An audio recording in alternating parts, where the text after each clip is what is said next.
Hello मेरे बच्चों, कैसे हो आप सब। मेरा नाम है नितिन और स्वागत है आप सभी का ऑल अबाउट मैथमेटिक्स के ऊपर। तो बच्चों 13 डेज 13 चैप्टर प्रो सीरीज के अंदर आज हम जिस चैप्टर को कवर करने वाले हैं वो है आपका डिटर्मिनेंट्स। और ट्रस्ट मी, इस एक वीडियो के बाद इस चैप्टर में आप फुल कॉन्फिडेंट जो है वो फील करने वाले हो।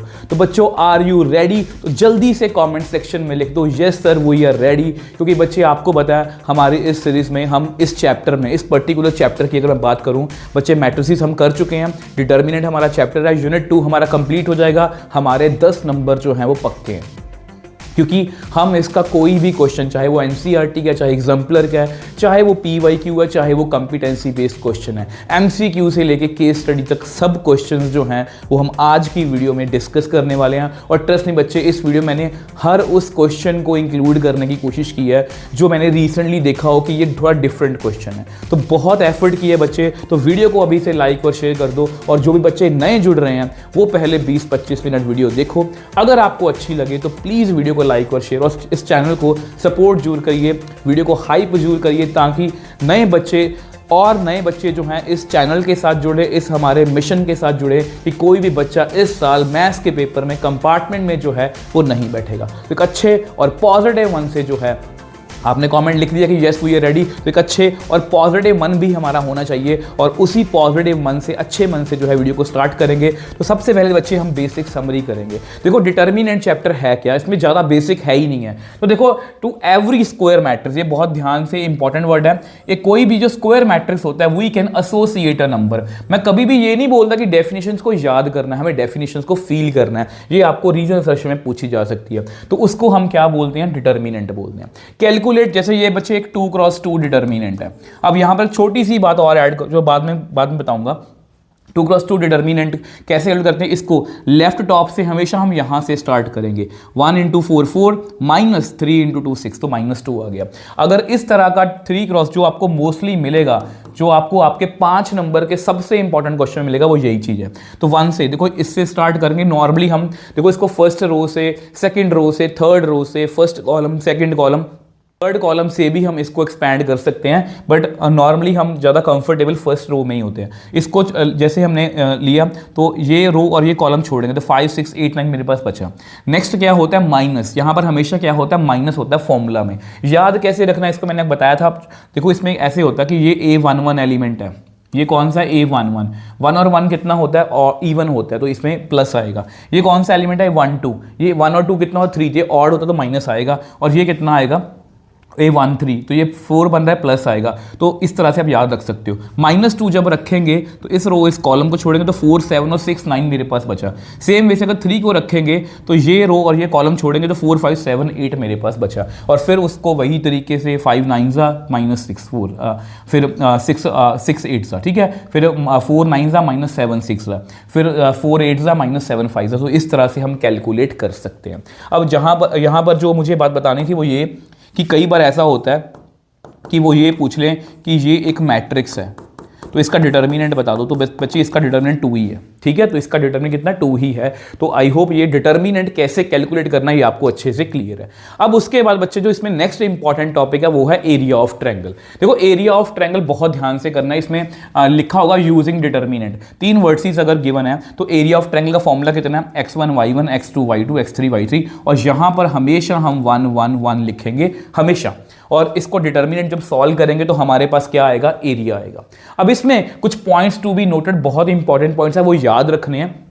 एरिया जो शुड बी पॉजिटिव क्वांटिटी। क्या होगा कि डिटर्मिनेंट का आंसर है, डिटर्मिनेंट का आंसर ध्यान से चेक करो, 0 भी आ सकता है, डिटर्मिनेंट का आंसर माइनस भी आ सकता है। तो अगर माइनस आएगा और अगर हमें एरिया निकालने को बोला है तो हम एरिया को क्या कर देंगे, खुद ब खुद पॉजिटिव कर देंगे। दूसरी इंपॉर्टेंट चीज, if area is given and have to find words then consider both positive और नेगेटिव वैल्यूज ऑफ डिटर्मिनेंट।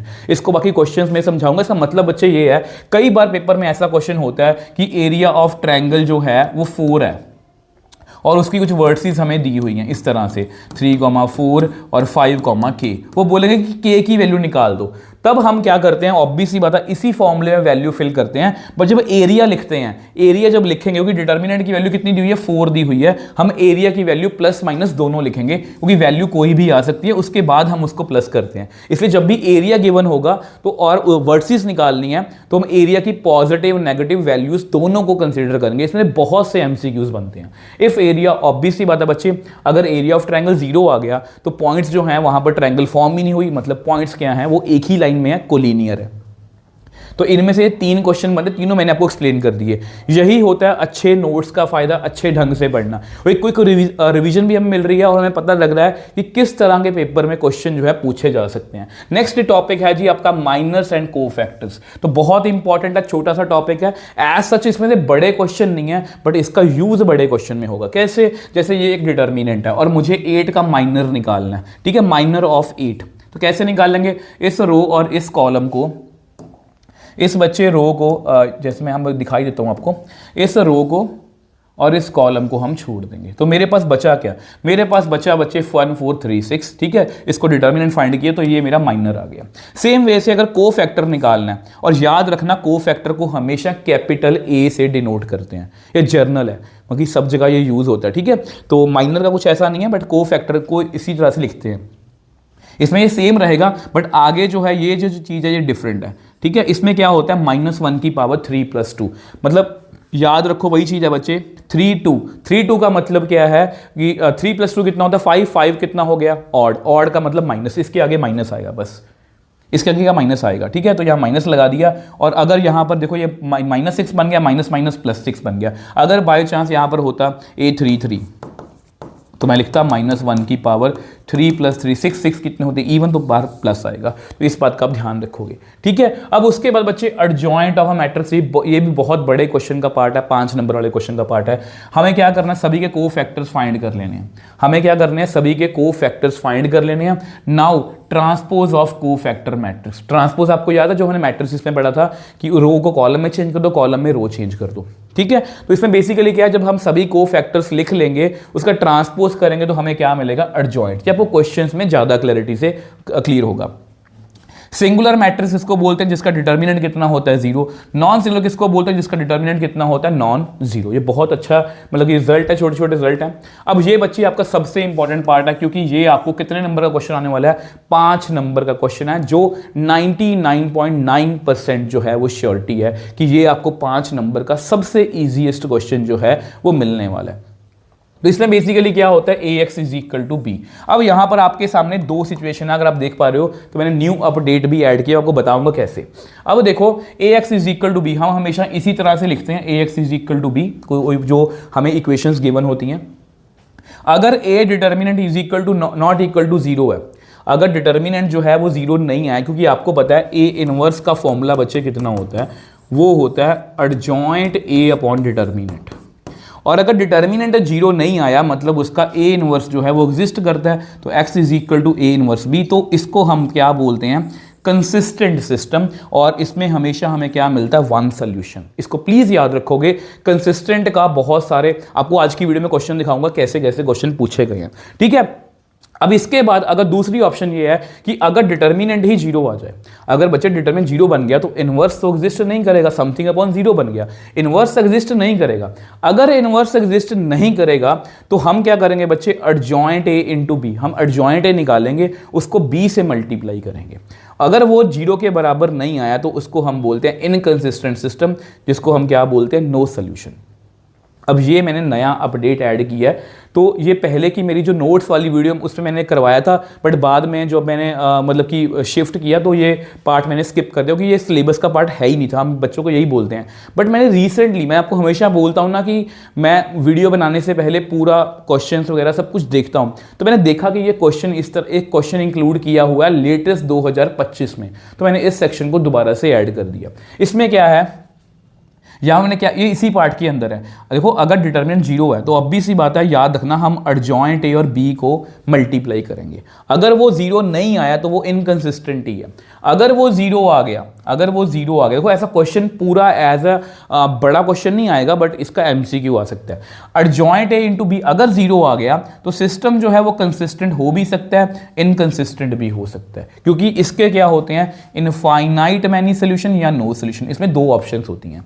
अब इसके क्वेश्चंस नहीं है आपको सिलेबस में, बट ये एज अ पार्ट जो है वो क्वेश्चन में डायरेक्टली पूछ सकते हैं कि इसका मतलब क्या है, मैं आपको दिखाऊंगा, ठीक है, ऐसे ही नहीं बोल रहा, पूरा रिसर्च करके आया हूं, तो ये चीज डायरेक्टली आपको पूछ सकते हैं। वो ये नहीं पूछेंगे कि इनफाइनाइट मैनी सोल्यूशन बनाओ, ऐसा कुछ नहीं आएगा, बट ऐसा कुछ आ सकता है कि ये इनफाइनाइट मैनी सोल्यूशन बनेगा या नो सोल्यूशन बनेगा, कंसिस्टेंट बनेगा या इनकंसिस्टेंट बनेगा, ऐसा कुछ आपको वो पूछ सकते हैं। आई होप ये आपको क्लियर है, ठीक है। अब इसके बाद बच्चे ये कुछ काम की बातें हैं जो कंप्लीटली मेरे एफर्ट्स है। मैं हमेशा आपको पता है ये मेरा सेक्शन है जो बहुत मतलब कि बच्चों को पसंद आया था, कि जिसमें मैं पूरे चैप्टर का ओवरव्यू दे देता हूं। जैसे देखो बच्चे ये फॉर्मूला देखो, जितने मैंने देखा जाए तो मैंने 10 चीजें लिखी हैं यहाँ पर, इन 10 में से आपको जितने भी क्वेश्चन बना लो उतने कम है, हर पेपर में मिलेंगे। ए इज एनी स्क्वायर मैट्रिक्स, तो याद रखना ये के जो है वो स्केलर है, तो के को अगर मुझे डिटर्मिनेंट से बाहर निकालना है तो वो कितना बाहर आएगा। देखो अगर ए एक 3x3 मैट्रिक्स है, तो अगर मुझे के ए डिटर्मिनेंट निकालना है तो के कैसे बाहर आएगा, के की पावर 3 में बाहर आएगा, ठीक है, के की पावर 3 जो है वो बाहर आएगी, याद रखना है प्लीज। ए डिटर्मिनेंट ऑफ ए और ट्रांसपोज के डिटर्मिनेंट में कोई भी फर्क नहीं होता, ये हम यूज करेंगे बच्चे। If elements of any row, अब यहां पर बेसिकली मैंने ये लिखा हुआ है, अगर मैं किसी भी रो के एलिमेंट्स को किसी भी सेम रो के कोफैक्टर से मल्टीप्लाई करके ऐड कर देता हूं, जैसे अगर मैं एलिमेंट लिखूं, जैसे ये मैंने एलिमेंट लिखा A11 A12 A13, अगर मैं इसी रो के कोफैक्टर से इनको मल्टीप्लाई करके ऐड कर दूं तो हमें क्या मिलता है बच्चे, वैल्यू ऑफ डिटर्मिनेंट, ठीक है। ये आपको पेपर में क्वेश्चन आया हुआ है, मैं दिखाऊंगा, और मैंने ये आज अपडेट नहीं किया। अगर आप मेरी लास्ट ईयर की 13 डेज सीरीज भी देखोगे ना, उसमें भी ये सेक्शन है। आप हमारी रैपिड रिवीजन सीरीज देखोगे, उसमें भी ये सेक्शन है। आप 24 का पेपर चेक कर लो, उसमें क्वेश्चन आया हुआ है। ये क्या क्वेश्चन आया था, अगर देखो, अगर इसमें ये लिखा कि अगर मैं देखो किसी भी रो को उसी रो के कोफैक्टर से मल्टीप्लाई करके ऐड कर दूं तो डिटर्मिनेंट मिलता है, या किसी भी कॉलम को उसी के कोफैक्टर से मल्टीप्लाई करके ऐड कर दूं तो डिटर्मिनेंट मिलता है। बट अगर मैं वाइस वर्सा कर दूं, अगर मैं किसी भी रो के एलिमेंट्स को किसी और रो के कोफैक्टर से जैसे अगर A11 लिखा, मैंने एलिमेंट्स लिखे, ये पहली रो के मैंने एलिमेंट्स लिख लिए, अगर मैं सेकेंड रो के सपोज कोफैक्टर से उनको मल्टीप्लाई कर दूं तो मेरा डायरेक्टली आंसर कितना होगा बच्चे, 0। ये पेपर में क्वेश्चन आया हुआ है बच्चे, ठीक है, वो मैंने पहले लिख रखा है। आगे ए इंटू एडजॉइंट ए या एडजॉइंट ए इंटू ए कितना होता है, ए डिटर्मिनेंट इंटू आई, ये क्वेश्चन आया हुआ है। अब ये बहुत अच्छा, ये ठीक ठाक सा रिजल्ट है। अगर डिटर्मिनेंट 0 नहीं है, बी का डिटर्मिनेंट 0 नहीं है, तो ए बी का डिटर्मिनेंट भी 0 नहीं आएगा। ये बहुत इंपॉर्टेंट है। ए बी का डिटर्मिनेंट कितना होता है, ए का डिटर्मिनेंट इंटू बी का डिटर्मिनेंट। एडजॉइंट ए का डिटर्मिनेंट कितना होता है, ए डिटर्मिनेंट की पावर n-1, बहुत बार यूज हुआ है। ए इनवर्स का डिटर्मिनेंट कितना होता है, 1 by determinant of A. Determinant of, इसको ऐसे लिख लो, ए एन का डिटर्मिनेंट और ए डिटर्मिनेंट की पावर n, बात सेम ही है।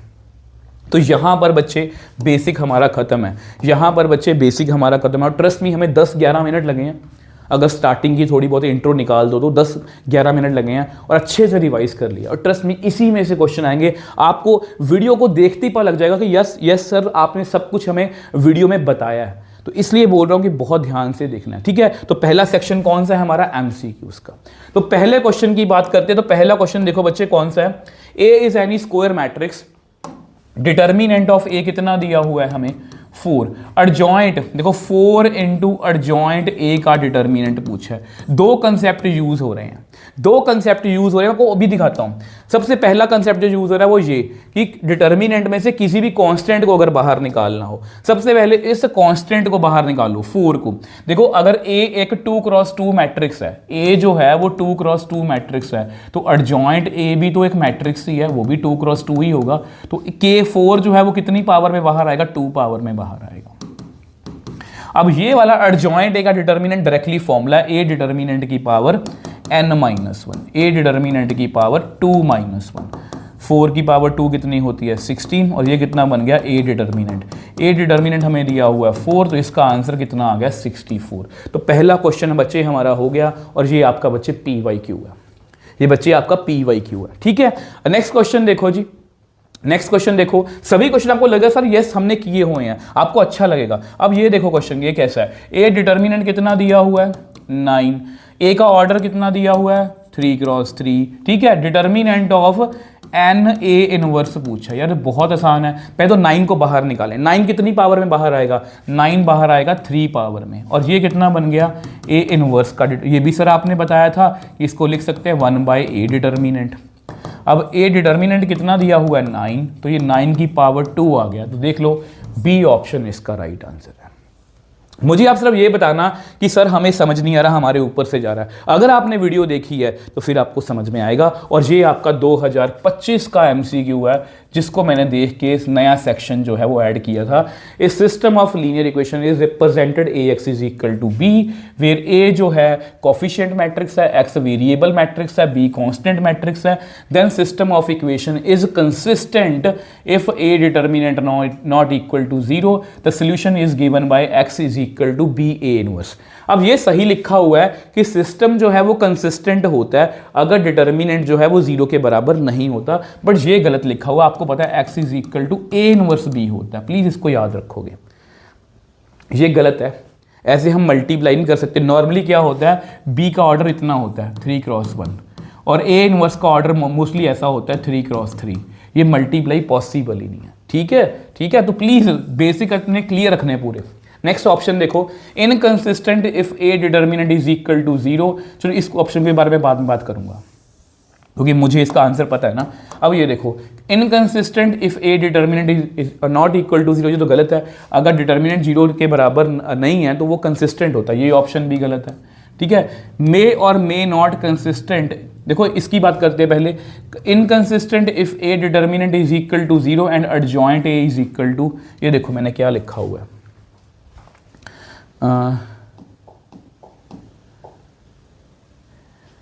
इनकंसिस्टेंट सिस्टम, इनकंसिस्टेंट कब होता है, जब A determinant into adjoint A into B not equal to 0। तो यहां पर बच्चे क्या लिखा हुआ है, मैं इस पर इसलिए टाइम लगा रहा हूं कि ये बिल्कुल नया सेक्शन है। Inconsistent if A determinant is equal to 0, ये तो पता ही है। Adjoint A into B is equal to 0, ये भी गलत है, आपको पता है ये नॉट इक्वल टू 0 होना चाहिए।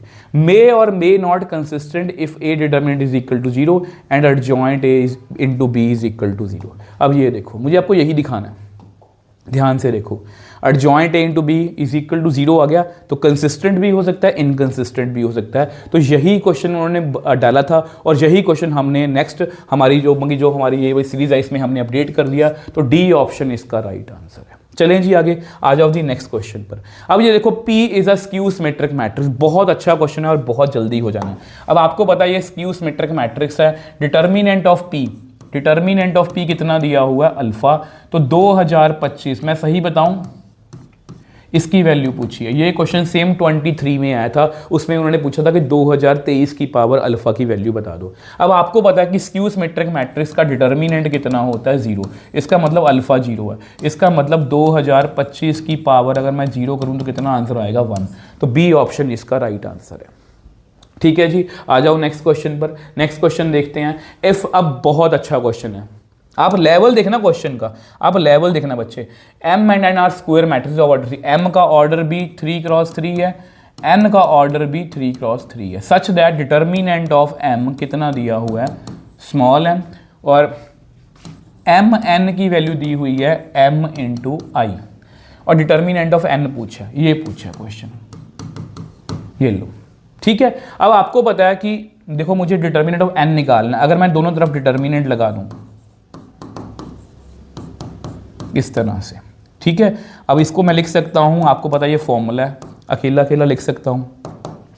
अब m एक कांस्टेंट है, m को बाहर, m क्या है, एक कांस्टेंट है, m को अगर बाहर निकालना है, देखो m और n एक 3x3 मैट्रिक्स है, तो आइडेंटिटी मैट्रिक्स भी 3x3 ही होगा यहाँ पर, ठीक है। तो m कितनी पावर में बाहर आएगा, 3 पावर में। आइडेंटिटी मैट्रिक्स, आइडेंटिटी मैट्रिक्स का डिटर्मिनेंट कितना होता है 1 होता है, तो इसका आंसर तो m³ आ गया। m का डिटर्मिनेंट हमें m गिवन है, तो यहाँ पर n का डिटर्मिनेंट कितना आ गया m स्क्वायर।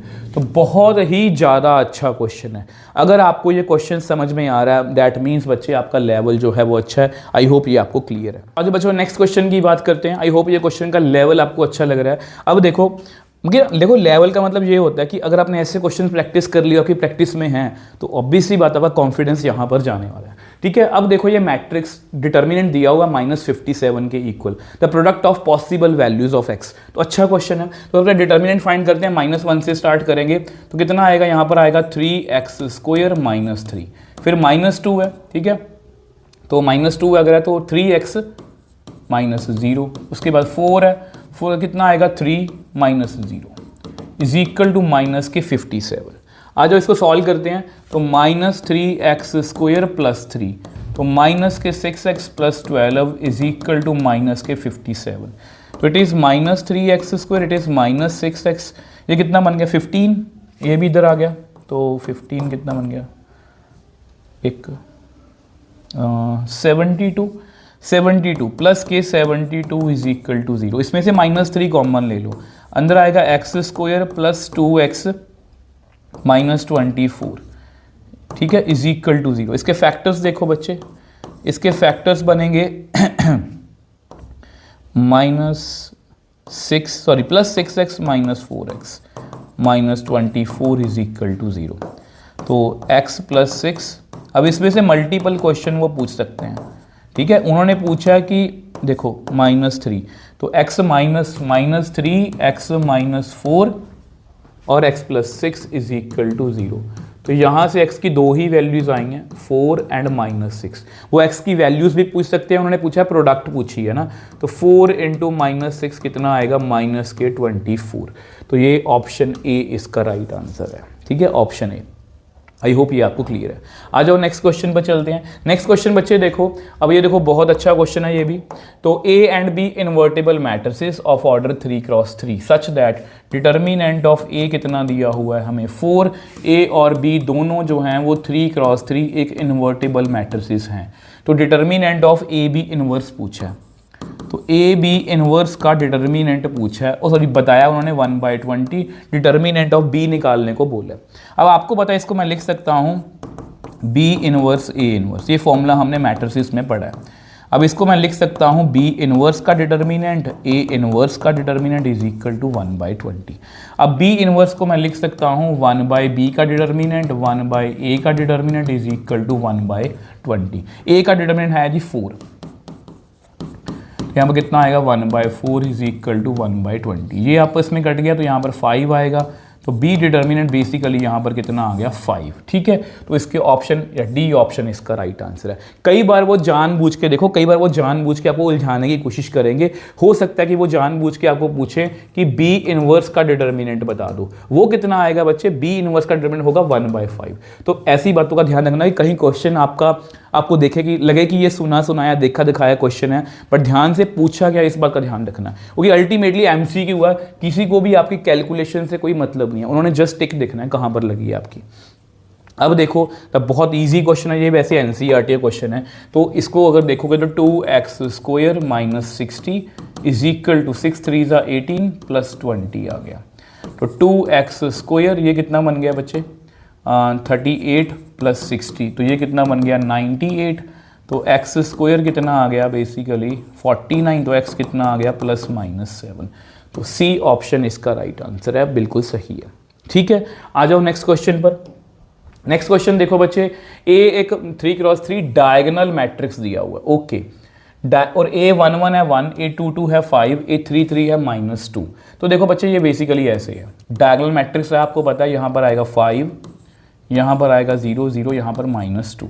ठीक है, इसका डिटर्मिनेंट पूछा है, इसका मैंने आपको शॉर्टकट बताया हुआ है, जस्ट इसको मल्टीप्लाई कर दो 1 × 5 × -2, तो कितना आएगा -10। अगर आपको टाइम वेस्ट नहीं करना तो आप ऐसे कर सकते हो, अगर वो टाइम वेस्ट करना है, आपके पास टाइम हो तो इसको फुल डिटर्मिनेंट कैलकुलेट करना। वैसे आपको पता ही है कि इसको ही सॉल्व करेंगे, जो 0 ये 0 ही है, छोड़ना करना ही नहीं है इनको। आ जाओ नेक्स्ट क्वेश्चन पर। अब फिर से देखो सिंगुलर मैट्रिक्स का क्वेश्चन आ गया, एक सिंगुलर मैट्रिक्स है तो वैल्यू ऑफ एक्स पूछिए। अब सिंगुलर मैट्रिक्स है तो हमें पता है कि इसका डिटर्मिनेंट बच्चे कितना होगा, इसका डिटर्मिनेंट होगा जी 0, तो हमें एक्स की वैल्यू निकालनी है, तो बहुत ईजी है। 3 4 12 plus 3x minus 2x plus 2 is equal to 0। तो ये बन गया 12 plus 3x plus 2x minus 2 is equal to 0। तो ये बन गया 5x plus 10 is equal to 0। तो x की वैल्यू बच्चे यहाँ से -2 आ गई। तो ऑप्शन सी इसका राइट आंसर है। यस बिल्कुल सही है। ठीक है, आ जाओ नेक्स्ट क्वेश्चन पर। नेक्स्ट क्वेश्चन देखो बच्चे, नेक्स्ट क्वेश्चन देखो। देखो अभी 20-25 मिनट शायद हो गए हैं हमारे, शायद हो गए 20-25 मिनट। यस, तो अगर आपको अभी तक लग रहा है कि यस इस वीडियो में हमें क्वेश्चन जो है वो अच्छा लेवल मिल रहा है, तो प्लीज़ अब वीडियो को लाइक और शेयर बच्चे जरूर करना। वही आपका लाइक जो देखो बच्चे जो प्यार और सपोर्ट दिखा रहे हो वही मुझे मोटिवेट कर रहा है कि मैं ऐसा काम जो है, मेरा जो काम है एक्चुअल में जो मेरा काम है वो उन बच्चों तक पहुंच रहा है जो बच्चे वाकई नीडफुल हैं, जिन बच्चों को ऐसे कंटेंट की नीड है। ठीक है, तो आपका प्यार और सपोर्ट ही इस चैनल को और आगे लेके जाएगा। अब देखो ए डिटर्मिनेंट दिया हुआ है के बी, ए और बी दोनों स्क्वायर मैट्रिसेस हैं ऑफ ऑर्डर n। ए का ऑर्डर दिया हुआ है n क्रॉस n, बी का ऑर्डर दिया हुआ है n क्रॉस। जनरल क्वेश्चन अच्छा क्वेश्चन है, के क्या है स्केलर है, तो बहुत अच्छा क्वेश्चन है यार। देखो a इज इक्वल टू के बी है, आपको पता है कि a इज इक्वल टू के बी है, तो मैं इसको ऐसे लिख सकता हूं। अब k कितनी पावर में बाहर आएगा, k की पावर n ही बाहर आएगी। ये तो डायरेक्टली फॉर्मूला बेस्ड क्वेश्चन हो गया ना। तो बताओ मेरे को कौन सी बी ऑप्शन इसका राइट आंसर है, बताओ इसमें क्या मुश्किल लगा आपको। ठीक है, आ जाओ नेक्स्ट नेक्स्ट क्वेश्चन देखो। ओके, अब देखो डिटर्मिनेंट हमें दिया हुआ है, डिटर्मिनेंट हमें दिया हुआ है is equal two plus minus. ये मैंने क्वेश्चन क्यों इंक्लूड किया आपको बताऊंगा। देखो इसको सॉल्व करना तो कितना आएगा, 0 -3 k -0 प्लस 1 फिर 0 0 इज इक्वल टू प्लस -6। ठीक है, तो ये इतना आ गया -3k is equal two plus -6। ये कट करो तो यहाँ पर 2 आएगा, तो -k is equal two plus -2। कुछ बच्चे इसका आंसर ये लगा के आते हैं, ये गलत है। ठीक है, वही माइनस जब उधर जाएगा तो प्लस का क्या बनेगा, माइनस का क्या बनेगा, प्लस। तो इस बात को ध्यान रखना कि ये आंसर कौन सा है, -+2। ठीक है, तो इस बात का ध्यान रखना है। तो ऐसी गलतियां आपने नहीं करनी, अगर देख ली हैं तो आई थिंक ये गलतियां आपसे नहीं होंगी। नेक्स्ट क्वेश्चन देखो जी, बहुत अच्छा क्वेश्चन है बच्चे, बहुत अच्छा क्वेश्चन है। देखो ये दिया हुआ है, इसकी वैल्यू पूछिए किसकी, a इंटू एडजॉइंट a की। अब आपको पता है इसको मैं ऐसे लिख सकता हूँ, a का डिटर्मिनेंट इंटू एडजॉइंट a का एडजॉइंट a का डिटर्मिनेंट लिख सकता हूँ। यस लिख सकते हैं। अब ये भी आपको पता है कि एडजॉइंट a का डिटर्मिनेंट कितना होता है, a डिटर्मिनेंट की पावर n-1, और ये एक 3x3 मैट्रिक्स है, तो यहाँ पर मैं लिख सकता हूँ 3-1। तो ये 2 बन गया, तो ये बेसिकली a की पावर क्यूब बन गया। तो अब इसका डिटर्मिनेंट फाइंड कर लेते हैं। a का डिटर्मिनेंट कितना आएगा, -2 से स्टार्ट करेंगे, तो -2 -3 ये 0 बनेगा, ये भी 0 बनेगा, उनकी नीड ही नहीं उनकी। तो -2 इंटू -5 कितना बन गया, 10 बन गया। और 10 की पावर 3 कितनी होती है आपको पता है, 1000। तो इसका आंसर कितना आएगा बच्चे, 1000। तो बहुत अच्छे क्वेश्चन है बच्चे, इससे आपको आइडिया मिलता है कि पेपर में किस तरह के क्वेश्चंस जो है पूछे जा सकते हैं। नेक्स्ट क्वेश्चन देखो बच्चे, ये क्वेश्चन देखना, क्या आपने सुना मतलब आपको लग रहा है कि ऐसे क्वेश्चन सर आपने बताया था। ये एक मैट्रिक्स है, Cij क्या है, को फैक्टर है of Aij। Then the value of A21 A22 A23। तो ये बेसिकली सेकेंड रो की बात हो रही है यहाँ पर, 21 22 23। ठीक है, सेकेंड रो फर्स्ट कॉलम। अब उसको मल्टीप्लाई किया हुआ को फैक्टर से, C11 यहाँ पर C12 और यहाँ पर C13, मतलब पहली रो के को फैक्टर से मल्टीप्लाई किया, C11 C12 C13। अब किसी भी और रो के को फैक्टर से मल्टीप्लाई करके अगर हम ऐड करें तो डायरेक्टली आंसर बच्चे कितना होता है, 0। नहीं तो इसमें क्या होगा बच्चे, क्वेश्चन मुश्किल नहीं है। आप क्या करोगे, अगर आपको नॉलेज नहीं है, आप सारे पहले एलिमेंट लिखोगे, A21 A22 A23, उसके बाद आप अकेले का कोफैक्टर निकालोगे, उसके बाद कैलकुलेट करोगे, फिर आपका आंसर आएगा। तो पेपर में हम इतना टाइम अफोर्ड नहीं कर सकते, हमें इसका डायरेक्टली आंसर पता था कितना है, 0। तो ये होता है फ़ायदा अच्छे नोट्स का और एक्सपीरियंसड, मतलब जो बोलते हैं ना कि यार मैं हमेशा बच्चों को बोलता हूँ कि मुझे 16-17 साल का एक्सपीरियंस है, वो एक्सपीरियंस अगर मेरे बच्चों को काम ही ना आए तो उसका फ़ायदा क्या। तो इसलिए मैं हमेशा खुद को अपडेट रखता हूँ, कोशिश करता हूँ कि लेटेस्ट जो भी चीज़ें हैं वो बच्चों तक पहुंचनी चाहिए। तो ए डिटर्मिनेंट बच्चे कितना दिया हुआ है, -2। ए का ऑर्डर कितना है, 2 क्रॉस 2। उन्होंने क्या पूछा है, 5A ट्रांसपोज का डिटर्मिनेंट पूछा है। अब पहले तो 5 को बाहर निकालो, 5 2 पावर में बाहर आएगा, ठीक है। ए ट्रांसपोज का डिटर्मिनेंट, अब आपको पता है कि ए ट्रांसपोज का डिटर्मिनेंट और ए का डिटर्मिनेंट सेम ही होता है, यहाँ पर ए का डिटर्मिनेंट ही आएगा और ए का डिटर्मिनेंट कितना दिया हुआ है, -2। तो इसका आंसर बच्चे कितना आ गया, -50। तो ऑप्शन ए इसका राइट आंसर है, चेक कर लो। ठीक है बच्चे, ठीक है। चले आगे क्वेश्चन पर, चले जी। तो नेक्स्ट क्वेश्चन देखो जी, 16th नेक्स्ट क्वेश्चन देखो जी। अब ओके, इसकी वैल्यू ने पूछी है, देखो ये क्वेश्चन मैंने, ये एनसीईआरटी का, ये भी x+1 को हम मल्टीप्लाई करेंगे x² - x+1 से, माइनस x -1 को हम मल्टीप्लाई करेंगे x² + x+1 से, ठीक है। इसकी वैल्यू पूछी है। अब चाहो तो इसको मल्टीप्लाई कर लो यार, कर सकते हो, बड़े आराम से हो जाएगा, बट मुझे इसका फॉर्मूला आता है। ये बेसिकली फॉर्मूला है x³ - 1 का, सॉरी x³ + 1 का क्यूब का। ये फॉर्मूला किसका है, x³ + 1 का क्यूब का। और ये किसका फॉर्मूला है, x³ - 1 का क्यूब। ये बन गया x³ + 1 - x³ + 1, ये आपस में कट गया, तो इसका डायरेक्टली आंसर कितना आ गया, 2। तो बी ऑप्शन इसका राइट आंसर है। चलें जी आगे, आ जाओ जी नेक्स्ट क्वेश्चन पर। नेक्स्ट क्वेश्चन देखो, अब ये भी अच्छा क्वेश्चन है, ये आपका PYQ है बच्चे। आपको पता है इसको, अब पहले 1/, देखो ए कौन सा ऑर्डर है, 3 क्रॉस 3। तो अगर 1/2 को उसमें से बाहर निकालना है तो 1/2 की पावर 3 बाहर निकलेगी और अंदर रहेगा ए इनवर्स का डिटर्मिनेंट। यहाँ पर कितना दिया हुआ है, इस तरह से। अब ये बन गया 1/8 और ये बन गया 1/a का डिटर्मिनेंट। अब इसको आप कंपेयर कर लो, कंपेयर करोगे तो k की वैल्यू आपको दिख रही होगी कि 8 है। तो इस तरह से हमें क्वेश्चन करने हैं। आई होप ये आपको क्लियर है। देखो क्वेश्चन मुश्किल नहीं है, मैं ये नहीं बोला बहुत मुश्किल है, मैं बहुत नए क्वेश्चन करा रहा हूँ। बात ये है कि डिफरेंट देखो सेम फॉर्मूला ही हम यूज़ कर रहे हैं, बट उसको कितने तरीकों से पूछा गया, कितने तरीकों से वो पूछ सकते हैं, मैं वही आपको बताने की कोशिश कर रहा हूँ। जैसे ये क्वेश्चन देखो, ABCDEF जो है वर्टिसेस ऑफ ट्रायंगल ABC है, और ये किसको डिनोट कर रहा है, एरिया ऑफ ट्रायंगल को। तो ये देखो आपको पता है एरिया ऑफ ट्रायंगल हम ऐसे निकालते हैं नॉर्मली, एरिया ऑफ ट्रायंगल जो है वो हम ऐसे निकालते हैं, इस तरह से। उन्होंने इसकी वैल्यू पूछी है। अब ऐसा करो, आपको ये भी पता है कि इसको उधर ले जाओ, 2 × दिस, और आपको ये भी पता है कि ये एक डिटर्मिनेंट है और A ट्रांसपोज का डिटर्मिनेंट सेम होता है। अगर इसमें ट्रांसपोज भी करूँ कि इसमें ट्रांसपोज की वैल्यू पूछी है, तो 2 इस तरह से AB1 को नीचे लिखो, फिर CD1 को नीचे लिखो, फिर EF1 को नीचे लिखो। मैंने ट्रांसपोज कर दिया, ठीक है। अब क्योंकि इसका स्क्वायर पूछा, तो इसका अगर स्क्वायर करेंगे तो यहाँ पर कितना आएगा, स्क्वायर तो कितना आ गया, 4 डेल्टा जो भी है यहाँ पर। तो बी ऑप्शन इसका राइट आंसर है। आई होप ये आपको क्लियर है। आ जाओ जी नेक्स्ट MCQ पर।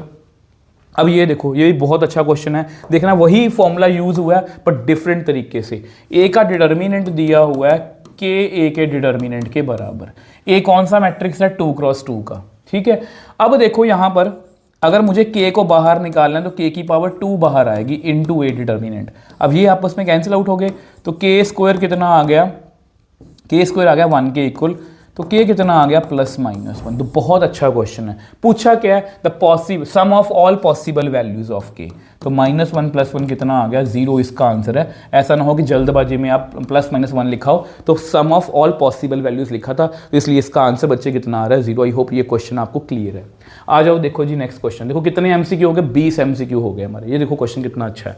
अब ये एक नॉन सिंगुलर मैट्रिक्स है, ठीक है। नॉन सिंगुलर का मतलब ये होता है कि उसका डिटर्मिनेंट जो है वो नॉन जीरो है।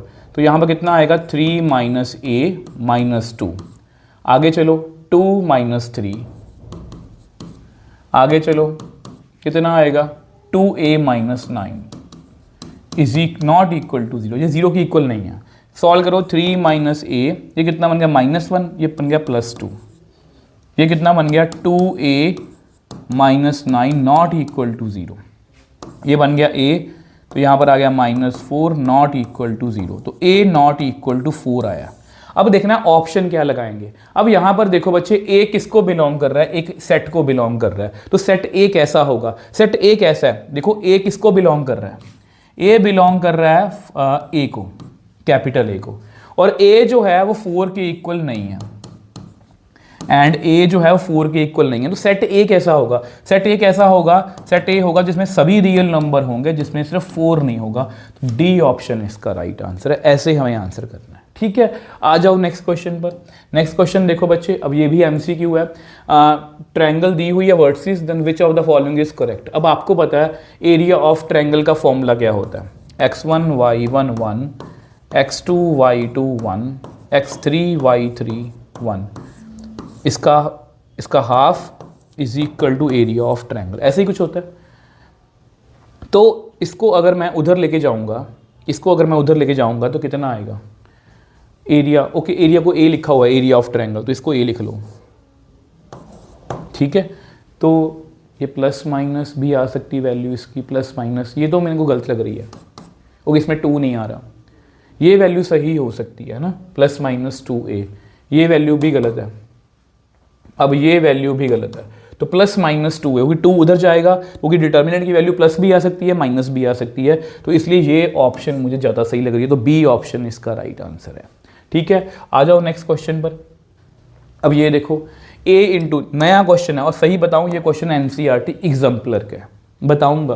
देखो एग्जाम्पल में क्वेश्चन है ना, ऐसा क्वेश्चन है, आपको दिखाऊंगा, आज की वीडियो में मिलेगा आपको। a into adjoint A, basically देखा जाए इसकी वैल्यू ये दी हुई है, अगर इसमें मैं 3 कॉमन ले लूं तो अंदर इतना बनेगा। ये बेसिकली क्या है? 3 इंटू आइडेंटिटी मैट्रिक्स। अगर आपको फॉर्मूला पता है इसका a इंटू एडजॉइंट, आप चेक कर लेना हमारी वीडियो में स्टार्टिंग में जाके, मैंने ये फॉर्मूला बताया था, a डिटर्मिनेंट इंटू आई। तो अगर इसको कंपेयर करें तो a डिटर्मिनेंट कितना आ गया यहाँ पर 3, और मुझे वही चाहिए था, यहाँ पर 3 आएगा। और ये कितना होता है? a डिटर्मिनेंट की पावर, a कितना यहाँ पर 3 क्रॉस 3 है, तो 3 माइनस 1, तो 3 प्लस a का डिटर्मिनेंट का स्क्वायर, और a डिटर्मिनेंट कितना दिया हुआ? 3, कितना आ गया? 12। तो ए ऑप्शन इसका राइट आंसर है। आई होप ये आपको क्लियर है। और यहाँ पर आई थिंक 22 एमसीक्यू थे, यस। अब हमारा नेक्स्ट सेक्शन है रीजन असर्शन का। तो बच्चों देखो ये मतलब रीजन असर्शन के क्वेश्चन है, इसमें से ज़्यादा पॉसिबल नहीं है, बट जो भी पॉसिबल है मैंने आपको बताया, ये एनसीईआरटी एग्जाम्पलर का क्वेश्चन है। अब यहाँ पर देखो, जिन्होंने भी मेरी एनसीईआरटी एग्जाम्पलर वाली वीडियोस देखी हैं मतलब डिटर्मिनेंट चैप्टर की, तो उसमें ये क्वेश्चन आपको मिल जाएगा। अब देखो यहाँ पर ये मैट्रिक्स है, थीटा 0 से लेके 2 पाई तक है, तो ए डिटर्मिनेंट की वैल्यू जो है वो हमें दी हुई है 2 से लेके 4 तक, 2 और 4 क्लोज ब्रैकेट में। आपको पता है रीजन असर्शन के क्वेश्चन से बच्चे नॉर्मल ऐसा लगता है कि पता नहीं क्या पूछ लेंगे। देखो बेसिकली ये एमसीक्यूज ही हैं, इसमें ऑप्शंस 4 होती हैं आपको। इसमें ये होता है कि असर्शन एंड रीजन दोनों ट्रू होते हैं, और आर जो है उसको करेक्टली एक्सप्लेन कर रहा होता है। या असर्शन रीजन दोनों ट्रू होते हैं, बट आर का, रीजन का जो है असर्शन से कोई लेना देना नहीं होता। या असर्शन ट्रू रीजन फॉल्स, या उससे उल्टा कि रीजन ट्रू होता है असर्शन फॉल्स होती है, ठीक है। अब देखो सबसे पहले हम ऐसा करते हैं, ए डिटर्मिनेंट निकालने की कोशिश करते हैं। ए डिटर्मिनेंट कैसे आएगा? 1 into 1 plus cos square theta, फिर माइनस कॉस थीटा। यहाँ पर कितना आएगा? Minus cos theta plus cos theta, उसके आगे plus 1 cos square theta plus 1, ठीक है। ए डिटर्मिनेंट ये बन गया 1 प्लस कॉस स्क्वायर थीटा, ये तो 0 ही बन गया, लिखने की नीड नहीं है। ये भी कितना? 1 प्लस कॉस स्क्वायर थीटा, तो ये बन गया 2 प्लस 2 कॉस स्क्वायर थीटा। इससे ज़्यादा ये सॉल्व नहीं हो रहा। अब आपको पता है बच्चे कि कॉस थीटा जो है उसकी वैल्यू 1 और -1 के बीच में होती है, क्योंकि यहाँ पर लिखा हुआ 0 से लेकर 2 पाई तक, ठीक है। तो यानी कि चारों क्वाड्रेंट्स इंक्लूड है। अगर मैं स्क्वायर की बात करूँ तो कॉस स्क्वायर की वैल्यू ऑब्वियसली बात नेगेटिव तो नहीं हो सकती, मतलब कॉस स्क्वायर की वैल्यू 0 से लेके 1 तक, 1 के बीच में होगी। मुझे इसकी बात करनी है, तो अगर मैं 2 से मल्टीप्लाई कर दूं, 2 पॉजिटिव नंबर है, मल्टीप्लाई कर सकता हूँ, इनइक्वालिटी का साइन चेंज नहीं होगा। तो मतलब 2 ऐड कर दो, 2 प्लस 2 कॉस स्क्वायर थीटा, ये कितना बन जाएगा? 2 प्लस 2 4। तो यानी कि इसकी वैल्यू 2 और 4 के बीच में है, यानी कि ए डिटर्मिनेंट की वैल्यू यहाँ पर बेसिकली कितनी आ रही है? ए डिटर्मिनेंट की वैल्यू जो है वो 2 और 4 के बीच में ही है। इतनी बात आपको क्लियर है? अब यहाँ पर बच्चे ये हमारा ट्रू है, ये हमारा ट्रू है। इसकी बात करते हैं, cos थीटा बिलोंग्स टू -1 से लेके 1 तक थीटा, ये बिल्कुल सही है, ये भी ट्रू दिया हुआ है, ये मैंने यूज़ तो किया है, ये cos थीटा -1 और 1 के बीच में होता है, तो ये इसको करेक्टली एक्सप्लेन कर रहा है। तो यहाँ पर आप लिख लो R इज करेक्टली एक्सप्लेन है। देखो ये NCERT एग्जाम्पलर का क्वेश्चन है और उसमें और हिसाब से पूछा गया था, यहाँ पर किसी और हिसाब से उन्होंने पूछ लिया, मतलब इस तरह से क्वेश्चन जो है वो चेंज हो जाते हैं। अब देखो ये हमारा नेक्स्ट कैटेगरी है 2 मार्कर। अब देखो डिटर्मिनेंट में से सबसे ज़्यादा पॉसिबल जो है वो MCQs हैं, उसके बाद है आपका 5 नंबर का क्वेश्चन। 2 मार्कर के क्वेश्चन कभी पेपर में आ भी सकते हैं, नहीं भी आ सकते। मैंने अपनी तरफ से क्वेश्चन निकालने की कोशिश की है, जैसे ये एग्जाम्पलर का क्वेश्चन है, ये आपको 2 मार्कर के अंदर आ सकता है और इस क्वेश्चन को इंक्लूड करने का पर्पस है, आपको दिखाता हूं कैसे। x जो है इसका रूट है डिटर्मिनेंट का, इज इक्वल टू 0। पहले डिटर्मिनेंट को सॉल्व करते हैं, कितना आएगा x स्क्वायर -2 से लेके ये कितना आएगा x -3 + 3, तो 2 minus 3x is equal to 0। Solve करो इसको, x³ -2x +6 minus 9x is equal to 0। x³ तो माइनस के 13x + 12 इज इक्वल टू 0।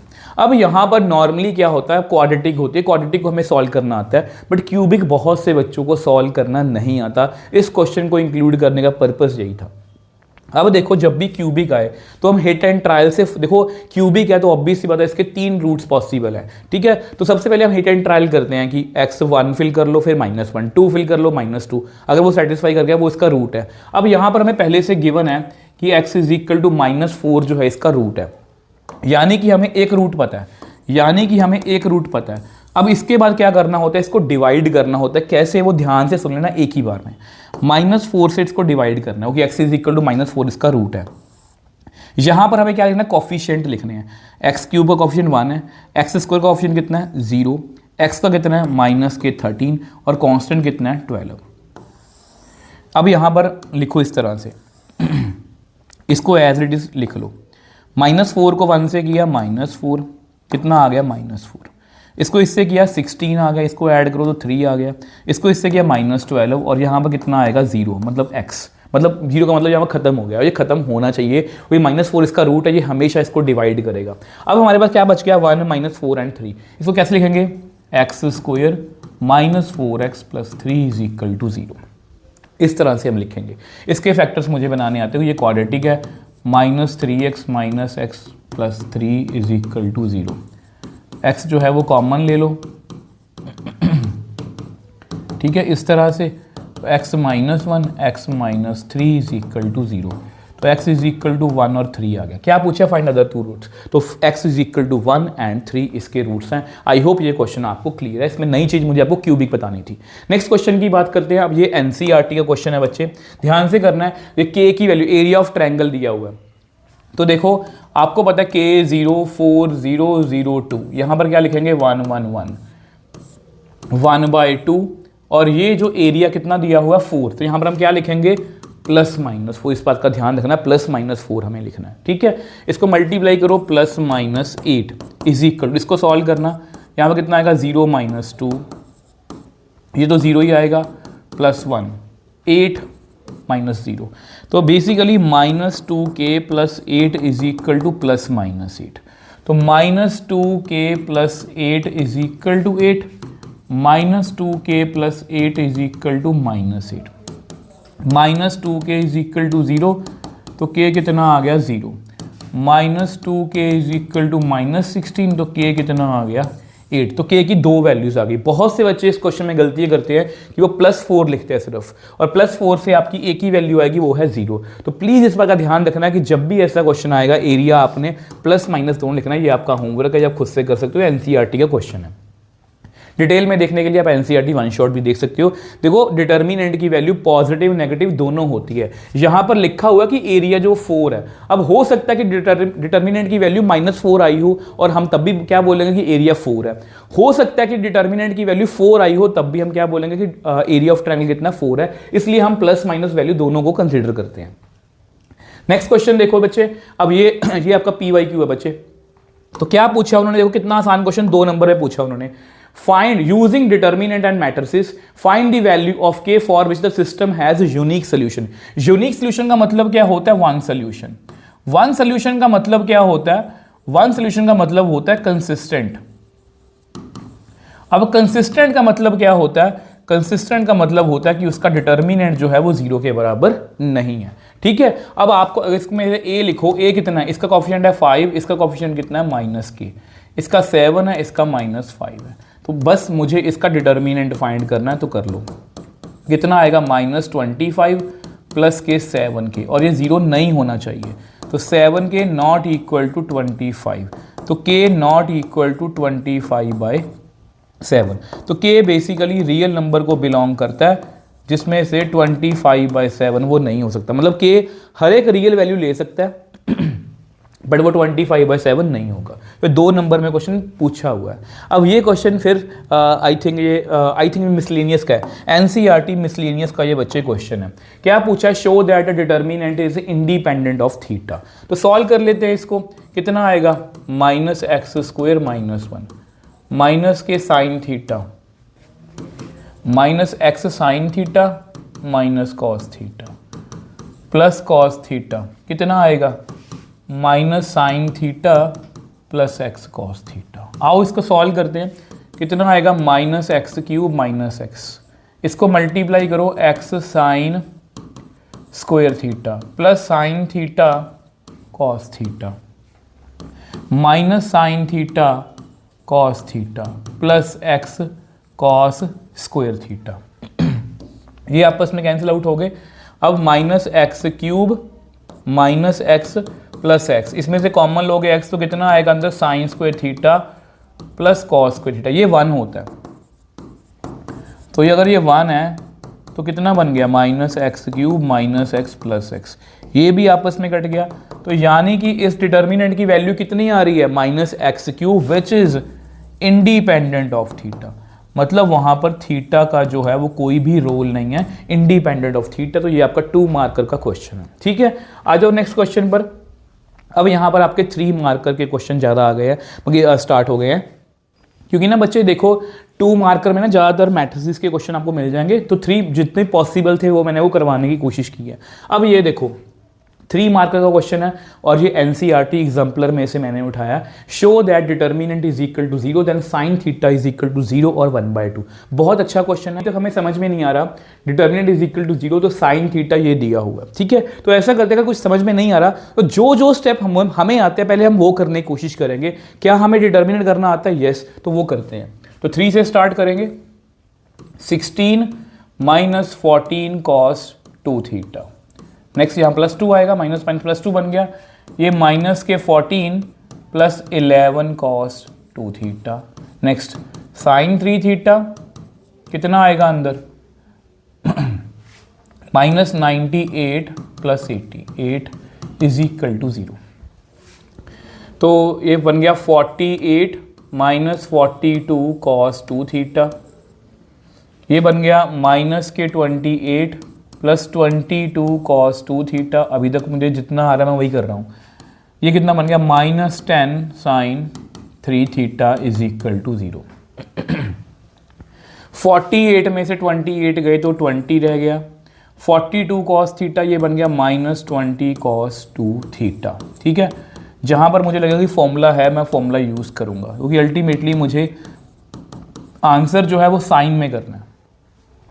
इसमें से 20 कॉमन लो तो अंदर कितना आएगा? 1 - cos 2 थीटा -10। देखो मैं हमेशा ये कोशिश करता हूँ, देखो बीइंग अ टीचर मैं यहाँ पर एक एक्टिंग ही कर रहा हूँ कि मुझे क्वेश्चन नहीं आता, क्योंकि मैं हमेशा बच्चों की तरह सोचने की कोशिश करता हूँ, बच्चों की तरह ही एक्सप्लेन करने की कोशिश करता हूँ कि मैं किस तरह से आपको एक्सप्लेन करूँगी, ये स्टेप मैंने क्यों किया।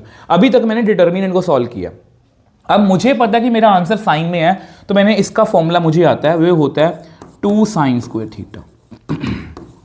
ठीक है, यहाँ पर है साइन 3 थीटा।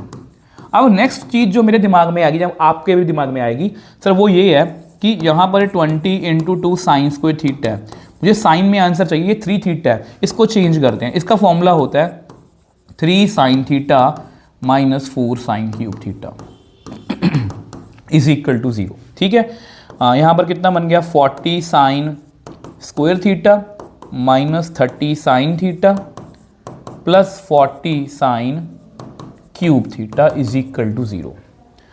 अब मुझे लग रहा है काफ़ी पास आ गया आंसर के, इनमें से कोई कॉमन आ रहा है तो 10 जो है कॉमन निकालूं और साइन थीटा कॉमन निकालूं, अंदर कितना बनेगा, ये बनेगा 4 साइन थीटा माइनस यहाँ बन गया 3 और ये 4 sine square theta is equal to 0। ठीक है, अब जस्ट इस पर ध्यान देना, ये मुझे क्वाड्रेटिक लग रही है इन साइन थीटा, तो ऐसा करते हैं let sine theta is equal to X लिख लो एक बार के लिए। तो ये कितनी बनेगी, ये बनेगी 4x स्क्वायर, सिर्फ इसकी बात कर रहा हूं, प्लस 4x माइनस 3। ठीक है, इसको सॉल्व करते हैं, इसके फैक्टर बनाने की कोशिश करते हैं। इज इक्वल टू 0 मत लिखो, तो यहाँ पर 4x स्क्वायर, तो इसको मैं बना सकता हूँ 6 2 ज़ा plus 6x minus 2x minus 3। तो यहाँ से 2x अगर कॉमन लूँगा तो अंदर आएगा 2x प्लस 3, तो 2x प्लस 3 यहाँ माइनस 1, तो 2x माइनस 1 2x प्लस 3। तो यानी कि मेरा जो पूरा सिस्टम है ये कैसा बन गया, 10 साइन थीटा, इसको क्वाड्रेटिक सॉल्व किया, कितना बना 2 sine theta minus 1, 2 sine theta plus 3 is equal to 0। ये तीनों 0 के बराबर है, इसका मतलब क्या हुआ, साइन थीटा 0 हो सकता है, ठीक है, या 2 साइन थीटा माइनस 1 0 हो सकता है, या 2 sine theta plus 3 is equal to 0 हो सकता है। तो sine theta is equal to 0 ये तो हमें चाहिए अपने आंसर में। यहां से साइन थीटा कितना आ रहा है 1/2, यहां से साइन थीटा कितना आ रहा है -3/2। एक बार मेरे को बताओ -3/2 कितना होता है, -3/2 होता है -1.5। और हमारा जो साइन है बच्चे, हमारा जो साइन है, देखो साइन जो है साइन जो है वो हमेशा -1 और 1 के बीच में होता है। -3/2 मतलब -1.5 does not belong to -1 to 1, तो इसलिए ये वाली वैल्यू जो है ये रिजेक्ट हो जाएगी बच्चे। और हमारे 2 आंसर आ गए, और 3 नंबर का एनसीईआरटी एग्जाम्पलर का मोस्ट डिजर्विंग क्वेश्चन है जो पेपर में आपको आ सकता है, और हो सकता है कि आपको पेपर में ये मिल जाए। अब ये भी क्वेश्चन मैंने एनसीईआरटी एग्जाम्पलर में से उठाया, ये भला क्या है, इसकी वैल्यू वैसे 8 दी हुई है, एग्जाम्पलर में क्वेश्चन ऐसे ही पूछा, मैंने ऐसे ही पूछ लिया, आपको पेपर में इवेल्युएट करना वो बोल सकते हैं। वैसे आपको पता होना चाहिए कि NC1 जो है तो बेसिकली ये होता है n फैक्टोरियल, n-1 फैक्टोरियल और 1 फैक्टोरियल। इसको अगर सॉल्व करें तो ये बनेगा n इंटू n-1 फैक्टोरियल, यहाँ पर n-1 फैक्टोरियल, ये आपस में कट के तो इसका आंसर n आएगा। थोड़ा ढंग से लिखते हैं इसको, 1 1, पहले इसको लिखते हैं 1, इसको क्या लिखेंगे n, इसको क्या लिखेंगे n+1, क्योंकि सॉरी n+2, NC1 का आंसर n है तो n+2, C1 का आंसर n+2 होगा, इसका आंसर कितना होगा n+4। ये समझ में आ गया आपको। अब इसको भी एक्सप्लेन करता हूँ, NC2 ये कितना होगा n फैक्टोरियल, n-2 फैक्टोरियल और 2 फैक्टोरियल, ये बनेगा n into n-1 divide by 2, ये बनेगा, क्योंकि बाकी कट जाएगा टर्म। ठीक है, तो यहाँ मैं कितना लिखूंगा n इंटू n-1/2। बेसिकली मैंने क्या किया, n में से एक घटा दिया, अब n+2 है, अब इसमें से एक घटाएंगे तो कितना आएगा n+1 डिवाइड बाई 2, इसमें से एक घटाएंगे n+3 डिवाइड बाई 2। तो बेसिकली मुझे इसका डिटर्मिनेंट जो है फाइंड करना है, पहले आपको ये क्लैरिटी होनी चाहिए। ठीक है, अब इसको कैसे सॉल्व करना है, अब देखो बच्चे इसको कैसे सॉल्व करेंगे, 1 से स्टार्ट करेंगे, इसको मल्टीप्लाई करो n+2 n+3 n+4 divide by 2 minus इसको मल्टीप्लाई करो n+1 n+2 n+4 divide by 2। ये मैंने पहले 1 को 1 वाला कर लिया। ठीक है, नेक्स्ट पार्ट करते हैं, यहाँ पर रहने दो ना, ऊपर ही लेके जाता हूँ, यहाँ पर करते हैं। ठीक है बच्चे, यहाँ पर करते हैं। नेक्स्ट देखो प्लस नहीं -1, इसको इससे करना है n+3 n+4 डिवाइड बाई 2, इसको इससे करो, सही कर रहा हूँ मैं, minus n -1 n+4 divide by 2। थोड़ी सी कैलकुलेशन मुश्किल लगेगी आपको, 1 से भी करते हैं, इसको इससे करेंगे तो n+1 n+2 divide by 2 minus n-1 n+2 divide by 2। ये लो जी। अब कैलकुलेशन थोड़ी सी मुश्किल लगेगी बट ध्यान से हमें करना है, कोई भी क्वेश्चन पेपर में आ सकता है। अब कैलकुलेशन और स्मार्ट वे से करेंगे, n+2 और n+4 कॉमन ले लो पहले में से, यहां पर करते हैं n+2 n+4 कॉमन ले लो, डिवाइड बाई 2 भी कॉमन ले लो। अंदर कितना रहेगा, अंदर रहेगा n+3 और यहां पर -n+1, ये हो गया। ठीक है, यहां से क्या कॉमन आ रहा है, यहां से कॉमन आ रहा है, बाहर माइनस है, n और n+4 और डिवाइड बाई 2 भी, तो अंदर कितना आएगा, अंदर आएगा n+3 और वहां पर n-1। इसमें से क्या कॉमन आएगा, n और n+2 डिवाइड बाई 2। अंदर कितना रह गया, n+1 n-1। आ जाओ जी। अब आपको पता है कि ये n और ये n गया, ये n और ये n गया, ये n और ये n गया, तो यहाँ पर 3 - 1 2 रह गया ना। चलो मैं लिख देता हूँ आपके लिए, n+2 n+4 divide by 2 into 2। Next देखो n+4 divide by 2, 3 minus play बन गया 4, ठीक है, प्लस n+2 डिवाइड बाई 2, ये कितना बन गया 2, ये भी आपस में कट गया, ये भी आपस में कट गया। ठीक है, अब देखो इसको सॉल्व करें, इसको सॉल्व करो, ये कितना बन गया n² plus 4n plus 2n plus 8, ये कितना बन गया, ये 2n² माइनस 8n, ये बन गया। इसको भी सॉल्व करो, प्लस n² प्लस 2n। अब देखो बच्चे, n² plus n² minus 2n² cancel out हो गए, 4n plus 2n 6n, 6n plus 2n 8n, 8n minus 8n ये भी गया, तो इसका आंसर कितना आ गया बच्चे 8। तो ये आपका बच्चे आंसर है। थोड़ा सा कैलकुलेशन में टाइम लगा बट ऐसे क्वेश्चन भी पेपर में आपको आ सकते हैं तो प्लीज ऐसे क्वेश्चन का आपने ध्यान रखना है। ठीक है जी, आ जाओ नेक्स्ट क्वेश्चन पर। 30th क्वेश्चन अब ये भी एनसीईआरटी एग्जाम्पलर का है, तो मैंने खुद से क्वेश्चन सेलेक्ट किए हैं।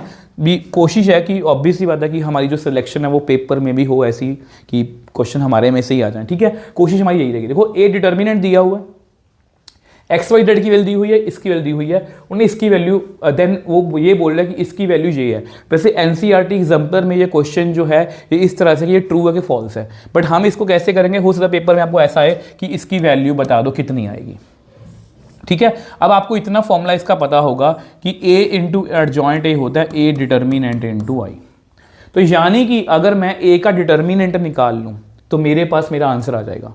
अब A डिटर्मिनेंट ये पड़ा, A डिटर्मिनेंट को कैलकुलेट करते हैं, कितना आएगा x into Y Z minus 3 minus 5 into 2z minus 3 plus 2 into 2 minus Y. तो देखो कितना आ रहा है, X Y Z minus 3x minus 10z plus 15 plus 4 minus 2y, इतना आ रहा है। अब इन वैल्यूज़ को भी ध्यान से देखो कि ये वैल्यूज़ किसी काम की तो होंगी ना। ठीक है, अब ध्यान से देखो, A determinant is equal to X Y Z, ये वैल्यू मुझे पता है 80 है। अब इसमें से अगर मैं माइनस कॉमन ले लूँ, कितना आया 3x plus 10z plus 2y, और ये कितना बन गया प्लस 19। अब इन दोनों की वैल्यू मेरे को पता है, इसकी वैल्यू मुझे दी हुई है 80 और 3x plus 2y plus 10z, ये देखो 3x plus 2y plus 10z की वैल्यू में दी हुई है 20 प्लस 19। तो 80 माइनस 20 कितना आया 60, 60 प्लस इतना आया, कितना बन गया 79। ठीक है, तो यानी कि A इंटू एडजॉइंट A की वैल्यू उन्होंने पूछी है, वो होती है A डिटर्मिनेंट इंटू I। वो कितनी बनी 79 इंटू आई, ये बना।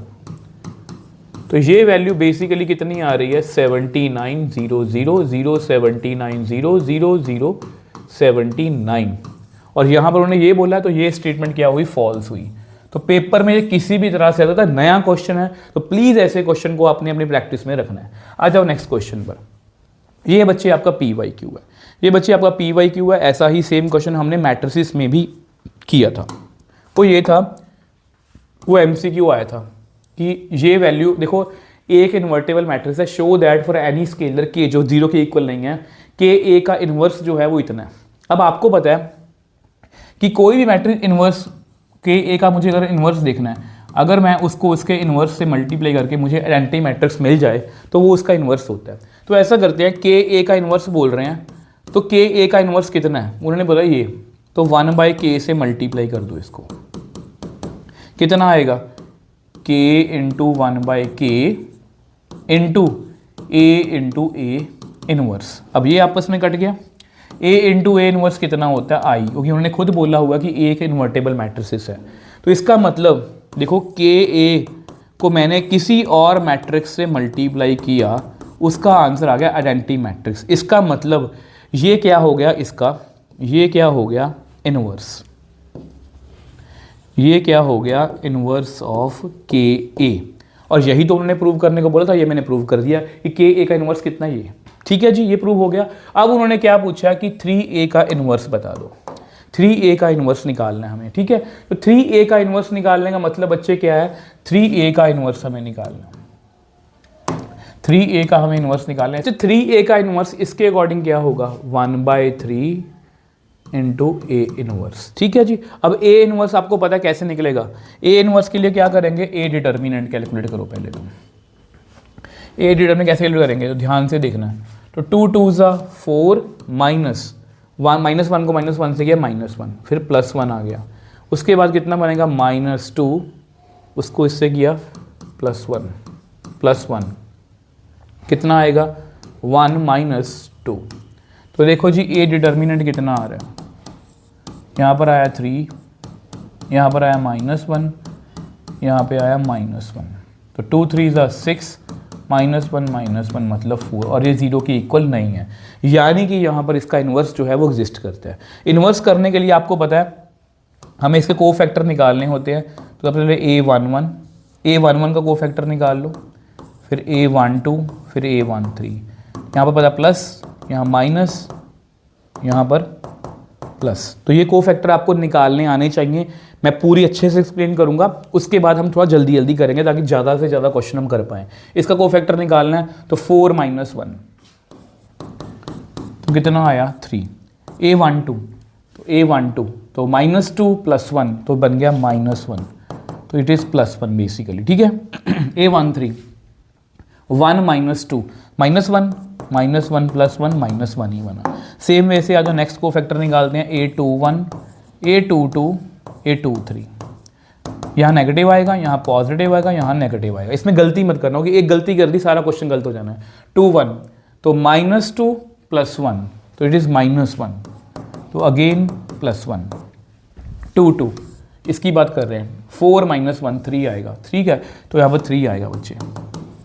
A23 ये वाला -2 + 1 है ना, -2 + 1 -1 ही आएगा, तो बेसिकली +1। अब लास्ट रो रह गई हमारी A31 A32 A33, यहाँ प्लस, यहाँ माइनस, यहाँ प्लस। A3 यहाँ से कैलकुलेट करते हैं, ये वाला। तो 1 - 2 -1 ही आएगा, तो बेसिकली कितना आ गया -1। A32 ये वाला, तो -2 + 1 तो -1 अगेन, तो +1। नेक्स्ट A33, अब A33 देखो बच्चे ये वाला हो गया, 4 - 1 तो 3, तो ये है जी। तो ये हमारे को फैक्टर है। ऐसा करें नेक्स्ट पेज में आपको लिख के दिखा देता हूँ। अब देखो बच्चे को फैक्टर मैट्रिक्स है, एडजॉइंट है लिखना है। एडजॉइंट है कैसे लिखेंगे, इसका बेसिकली हमें ट्रांसपोज करना होता है। तो 3 1 - 1 1 3 1 -1 1 3। प्लीज़ सारे स्टेप्स आप याद रखोगे, ठीक है। अब ए इनवर्स निकालना है। ए इनवर्स का फॉर्मूला होता है adjoint A adjoint A upon determinant. अब बेसिकली एडजॉइंट ए तो सेम ही है, इसको सेम दोबारा से लिख लो, ठीक है। डिवाइड बाय यहाँ पर क्या लिखेंगे 1/4, क्योंकि यहाँ पर कितना था, डिटर्मिनेंट कितना था इसका, कहाँ पर गया, ये रहा 4, ठीक है। अब उन्होंने 3A इनवर्स पूछा है, तो 3A इनवर्स कितना है आपको पता है, वो है, सॉरी ये पूछा उन्होंने 3A का इनवर्स, ये 1/3 इंटू ए इनवर्स है, तो कितना आंसर आएगा 1/3 इंटू 4, और ये दोबारा लिख लो 3 1 -1 1 3 1 -1 1 3, तो ये बच्चे आपका आंसर है, ठीक है जी। इसमें को आंसर चेक करने दो एक बार, 3 1 -1 1 3 1 माइनस, यस बिल्कुल सही है, ठीक है बच्चे। इस तरह से हम कर सकते हैं। आई होप ये आपको क्लियर है PYQ से आपका। अब ये देखो, ये भी आपको अच्छी आपका PYQ है। अब इसमें क्या दिया हुआ है, find the area of triangle with vertices, ये दिया हुआ, आल्सो फाइंड द इक्वेशन। अब बाद में बताऊंगा, दो क्वेश्चन मिक्स किए हुए हैं। तो ट्रायंगल का एरिया में फाइंड करना है 1/2, कैसे करेंगे 3 1 1 9 3 1 5 7 1, आओ फाइंड करते हैं 1/2।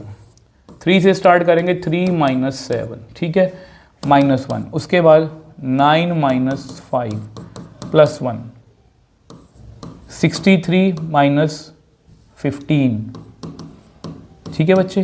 तो एरिया ऑफ ट्रायंगल 1/2, ये कितना बन गया -4, तो बन गया -12, बन गया 4, बन गया -4।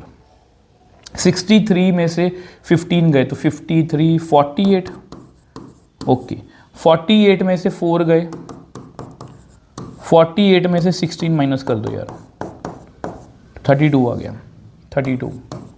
तो एरिया कितना आ गया बच्चे 16, देखना सही है, यस बिल्कुल सही है। और इसमें एक और क्वेश्चन पूछा है, also find the equation of line PQ using determinant. अब आपको पता है इसको कैसे फाइंड करना है, देखो इक्वेशन ऑफ लाइन फाइंड करनी है डिटर्मिनेंट की हेल्प से।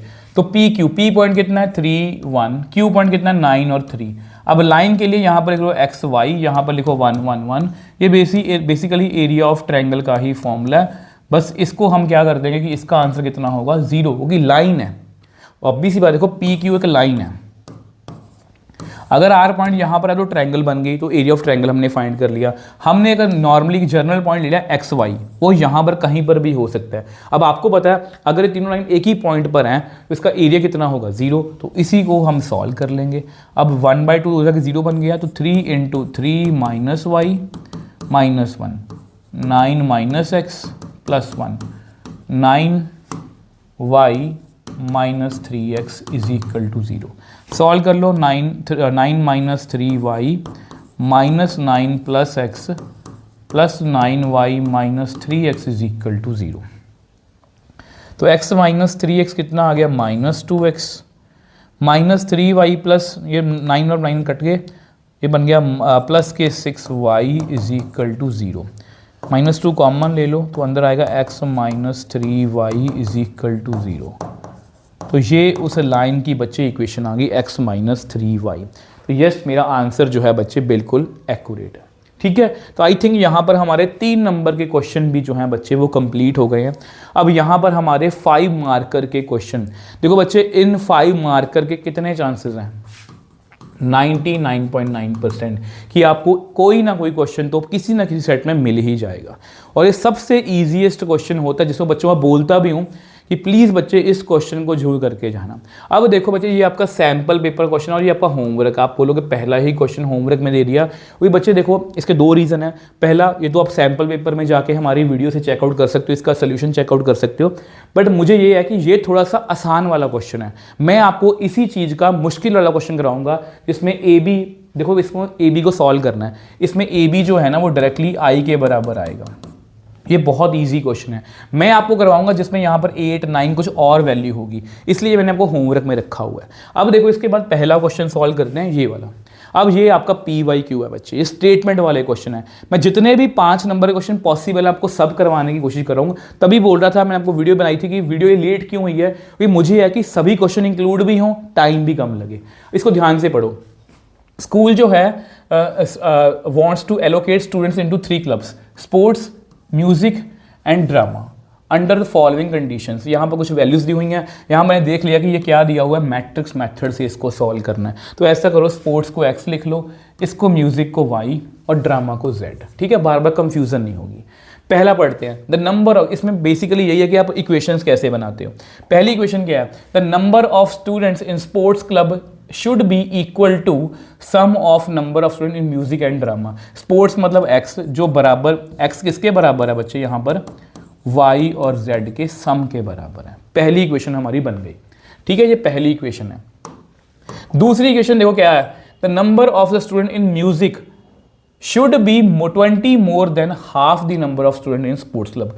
म्यूजिक में कितने बच्चे हैं, म्यूजिक मतलब y, ठीक है, 20 मोर देन, वो किससे 20 more than half of student in sports club, x का हाफ से 20 जो है वो ज़्यादा है। तो ये दूसरी इक्वेशन बन गई। थर्ड इक्वेशन देखो बच्चे, the total number of students allocated in all 3 clubs are 180। तो टोटल नंबर ऑफ स्टूडेंट्स कितने हैं, x plus Y plus z, वो कितने हैं 180। तो ये 3 इक्वेशंस मैंने बनाई। थोड़ा सा ढंग से लिखते हैं इसको। ढंग से कैसे लिखेंगे, इसको लिखेंगे x minus Y minus Z is equal to 0। हमेशा वेरिएबल एक के नीचे एक लिखना होता है। इसको थोड़ा सॉर्ट आउट करो बच्चे, इसको थोड़ा सॉर्ट आउट करो।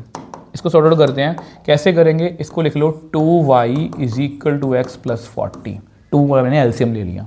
इसको कैसे लिखोगे, यहाँ पर लिखते हैं x माइनस 2y, 2y उधर चला गया, 40 इधर आ गया, is equal to minus 40। z यहाँ पर नहीं है, वो 0 है, और वो तो आपको सिंपल पता ही है, x plus Y plus Z is equal to 180। ठीक है, तो ये 3 इक्वेशंस बच्चे मेरी बन गई। अब आपको पता है इसको हमें मैट्रिक्स मेथड से सॉल्व करना है, तो सबसे पहले ऐसा करते हैं, a लिखते हैं। अब आपको पता है a कितना है यहाँ पर, वो है 1 माइनस 1 माइनस 1। ये कितना है 1 माइनस 2 और 0। नेक्स्ट कितना है 1 1 1। अब क्योंकि मुझे इसको मैट्रिक्स मेथड से सॉल्व करना है, सबसे पहले मैं इसका डिटर्मिनेंट, क्योंकि आपको पता है इसमें x कितना होगा, x y और z, और b कितना है इसमें बच्चे, b भी चेक करो, वो कितना है 0 माइनस 40 और 180। ठीक है, अब सबसे पहले हमें क्या करना है, a का डिटर्मिनेंट कैलकुलेट करना है।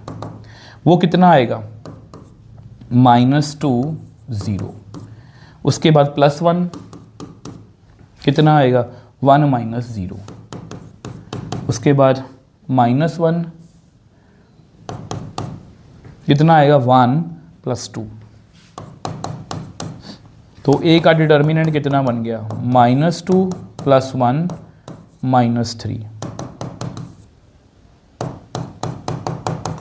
तो a डिटर्मिनेंट जो है बच्चे वो -4 है, वो 0 की इक्वल नहीं है, मतलब इसका 1 सोल्यूशन हमें मिलेगा। ठीक है, अब हमें क्या करना है मेरे को बताओ सर। अब हमें सारे कोफैक्टर्स फाइंड करने हैं, फिर हमें एडजॉइंट a निकालना है। अब आपको पता है वो हमने अभी अभी सीखा है, आपको आता भी है, तो उसमें हम बच्चे ज़्यादा टाइम वेस्ट नहीं करेंगे। तो मैंने कोफैक्टर्स जो है इसके पहले से निकाल रखे हैं, और ये आपका एडजॉइंट है। आपको पता है कोफैक्टर मैट्रिक्स ऐसे लिखते हैं हम, उसके बाद क्या करेंगे ट्रांसपोज कर देंगे, तो हमें एडजॉइंट ए मिलता है। अब ए इनवर्स का फॉर्मूला क्या होता है, ए इनवर्स का फॉर्मूला होता है एडजॉइंट ए अपॉन डिटर्मिनेंट।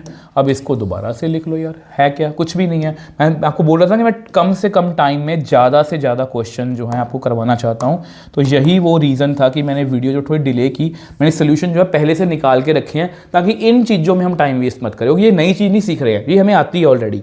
नई चीज़ कैसी है मैं आपको बताऊँगा आगे। अब देखो डिटर्मिनेंट कितना है इसका, डिटर्मिनेंट बच्चे है इसका -4, तो ये आ गया जी। तो ये बच्चे ए इनवर्स की वैल्यू है। अब आपको पता है इसका सोल्यूशन हम कैसे निकालते हैं, x is equal to A inverse B. A inverse की वैल्यू मैंने यहाँ पे फिल कर दिया, बी को सॉल्व कर लेते हैं। आ जाओ सॉल्व करते हैं, तो देखो कितना आ रहा है, यहाँ पर तो -1/4 ही आएगा। मल्टीप्लाई करो, आपको पता है ये 3 क्रॉस 3 है। मैं क्वेश्चन भी करवाया था कि ये पॉसिबल है, इसलिए ये इसको हमेशा ऐसे लिखते हैं कि x is equal to A inverse B. तो कितना आएगा 0 + 0 -1 360, 0 -80 -180, 0 + 80 -180, तो कितना आ गया -1/4, यहाँ -360, ये कितना बन गया -260, ये कितना बन गया -100। यानी कि x की वैल्यू फिर कितनी आई, ये बन गया 90, ये बन गया 4 6 24, 2 5, यहाँ बच गया 25।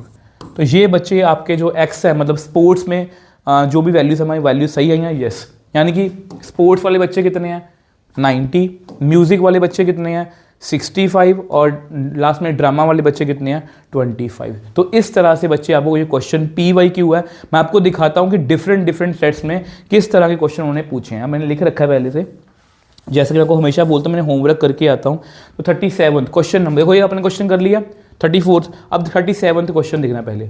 37 क्वेश्चन देखो, ये आपको उसी के किसी और सेट में ये क्वेश्चन आया हुआ था। ये क्वेश्चन मैंने इसलिए इंक्लूड करे हैं ताकि मैं आपको दिखाऊं कि स्टेटमेंट को लिखना कैसे है। क्या लिखा हुआ है, a furniture workshop produces 3 types of furnitures, chairs उसको X लिख लो, टेबल्स उसको Y लिख लो, एंड बेड्स उसको Z लिख लो। On a particular day total number of furniture prizes produced piece produce कितने 45, मतलब चेयर्स, टेबल्स और बेड कितने प्रोड्यूस किए 45। ये पहली इक्वेशन बन गई। दूसरी इक्वेशन देखो, it was also found that the production of beds मतलब Z exceeds that of chairs by 8, वो चेयर्स से 8 ज़्यादा हैं। और while the total production of beds मतलब Z and chairs together is twice the production of tables. ये लो जी, अब इसको मैट्रिक्स में सॉल्व करना है। इसको आपको पता है इक्वेशन कैसे लिखेंगे, हम लिखेंगे x + y + z = 45। x यहाँ पर y तो 0 ही है, माइनस z = -8, ठीक है। x - 2y + z = 0। तो ये बच्चे आपकी इक्वेशंस हैं, इसको आपको खुद से सॉल्व करना है। मैं आपको इसका आंसर बता देता हूँ। इसका आंसर है, ये आपका होमवर्क है, इसका आंसर जो है बच्चे वो है 11, 15 और 19। आंसर इसलिए बताया ताकि आपको बाद में कॉन्फिडेंस मिलेगा कि यस मैंने क्वेश्चन किया और सही आया, ठीक है। आपको करके देखने हैं ये क्वेश्चन। अब ये देखो, ये सेम क्वेश्चन है। चाहता मैं डिलीट कर देता कि यार बस ठीक है करवा दिया कि टाइम पास ही करना है, बट हम टाइम पास करने नहीं आए। मुझे ये है कि बच्चे नए तरह के क्वेश्चन देखें। जैसे ये क्वेश्चन देखो, स्टेटमेंट पढ़ो इसको एक बार। An amount of 10,000 is put into 3 investment at the rate of 10%, 12%, 5% per annum. पूरी स्टेटमेंट पहले पढ़ो। The combined annual income of all 3 investment is 1310. However, combined annual income of first and second investment is 190, short of the income from the third. Use matrix method. तो मतलब कि matrix method का use करके हमें इस equation को solve करना है। सबसे पहले देखो 10,000 को हमें 3 तरह की इन्वेस्टमेंट में इन्वेस्टमेंट किया है। तो अगर एक इन्वेस्टमेंट X है, दूसरी Y है, तीसरी Z है, इन तीनों का सम कितना होगा 10,000। पहली इक्वेशन बन गई। दूसरी equation, the combined annual income. अब एनुअल इनकम देखो, अब बच्चे देखो यहाँ पर जो सेकंड इक्वेशन है, कंबाइंड एनुअल इनकम कैसे होगी। अगर मुझे X पर 10% इंटरेस्ट मिले, ऐसे ही है ना, at the rate of 10%, Y पर मुझे मिले 12% और Z पर मुझे मिले 15%, ये सब किसके बराबर आएगी 1310। ये आपकी दूसरी इक्वेशन आ गई। तीसरी इक्वेशन देखो, however the combined income of annual income of first and second, जो हमारी फर्स्ट कंबाइन एनुअल इनकम है बच्चे, जो हमारी फर्स्ट कंबाइन इनकम है, तुम थोड़ा सा इसको शिफ्ट कर दूँ इधर, हमारी जो फर्स्ट कंबाइंड एनुअल इनकम है, फर्स्ट ये वाली है, of first and second investment ये वाली है। क्या लिखा हुआ है, is 190 short of income of third. तो थर्ड से जितनी भी इनकम हो रही है उससे भी 190 कम है। तो ये आपकी बच्चे थर्ड इक्वेशन है। प्लीज इन सब बातों को ध्यान में रखते हुए, ये पहली इक्वेशन है, ये दूसरी इक्वेशन है, ये थर्ड इक्वेशन है, इसको सॉल्व करना है। मतलब कैलकुलेशन में आपको टाइम लग सकता है, बट पेपर में इस तरह के क्वेश्चन जो है पूछे जा सकते हैं। इसका आंसर बच्चे लिख लो 2000, 3000 एंड 5000। प्लीज़ बच्चे एक बार मेरे कहने पर ये होमवर्क आपको करना है ताकि आपका कॉन्फिडेंस जो है वो नेक्स्ट लेवल पे जाए। इसके जैसा ही एक और क्वेश्चन है, ये देखो, यही है ना, yes. 3 students run on a racing track such that their speeds add up to 6 km per hour. However, double the speed of third runner added to the speed of the first result in 7 km per hour. If thrice the speed of first runner is added to the original speeds of other two, the result is 12 km per hour. Using matrix method, find the original speed of each runner. मान लो 3 runner है, तो पहले runner की speed x है, दूसरे की y है, तीसरे की z है, और तीनों मिलके कितनी बना रहे हैं 6 km per hour लिखा हुआ है. Next, how ever double the speed of third runner. Third runner की अगर मैं स्पीड जो है वो डबल कर दूं, added to the speed of first, उसको मैं फर्स्ट की स्पीड में ऐड कर दूं तो कितना रिजल्ट मिलेगा 7 km per hour. Next, if thrice the speed of first runner, first की अगर स्पीड को मैं थ्राइस कर दूं and added to the original speeds of other two, तो रिजल्ट कितना मिलेगा 12 km per hour. तो इस तरह से 3 इक्वेशन बन गई. इसका आंसर बच्चे आएगा आई थिंक जो मैंने लिखा हुआ है 3, 1 और 2. तो ये भी बच्चे आपका होमवर्क है. वही सेम क्वेश्चन है, करवाने का मतलब नहीं है, बट दिखाने का पर्पस है कि इस तरह के क्वेश्चन जो है पेपर में पूछे जा सकते हैं और इस तरह के क्वेश्चन के लिए आपने रेडी रहना है. ठीक है जी.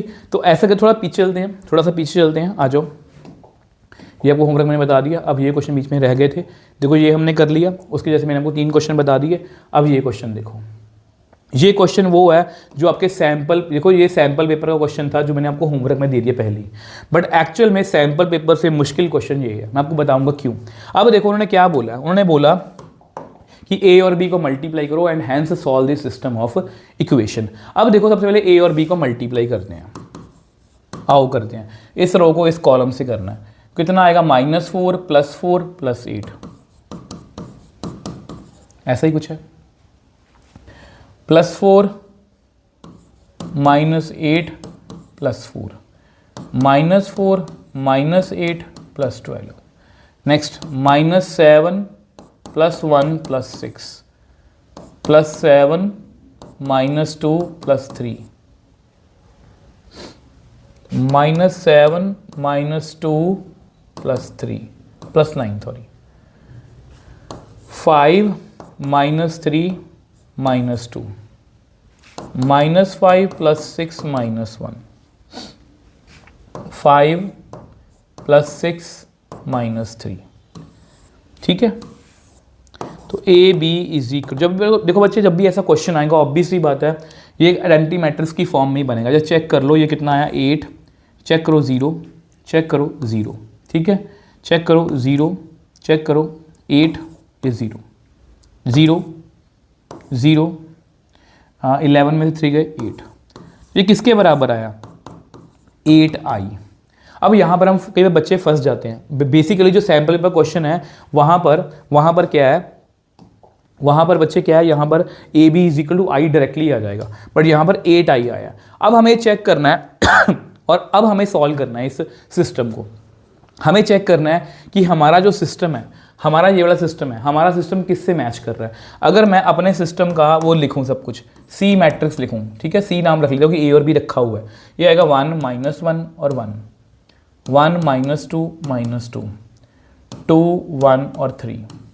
एक्स आपको पता ही है वो होता है एक्स वाई और जेड, और डी, इसमें डी लिख लो नाम इसका, वो लिख लो 4 9 और 1. ठीक है. अब देखो आपको पता है सी जो है किससे मैच कर रहा है, सी जो है वो बी के साथ मैच कर रहा है. तो बेसिकली मुझे देखो मेरा आंसर कैसे मिलता है, मुझे मेरा आंसर मिलता है इस तरह से. ये है C X is equal to D, तो आंसर कैसे मिलेगा सी इनवर्स डी करके. तो मेरा पर्पस है सी इनवर्स मिल जाए. अब आपको पता है यहां मैं क्या लिखूंगा, A B is equal to 8i है. A B is equal to 8i और b जो है किसके इक्वल है, b जो है वो c के इक्वल है, तो c is equal to 8i. अब मुझे बेसिकली अगर ये 8 को मैं एडजस्ट कर लूँ 1/8 into A into C is equal to i, इसका मतलब ये इन दोनों को मैंने मल्टीप्लाई किया और एंटी मैट्रिक्स बन रहा है. इसका मतलब इनवर्स ऑफ c इज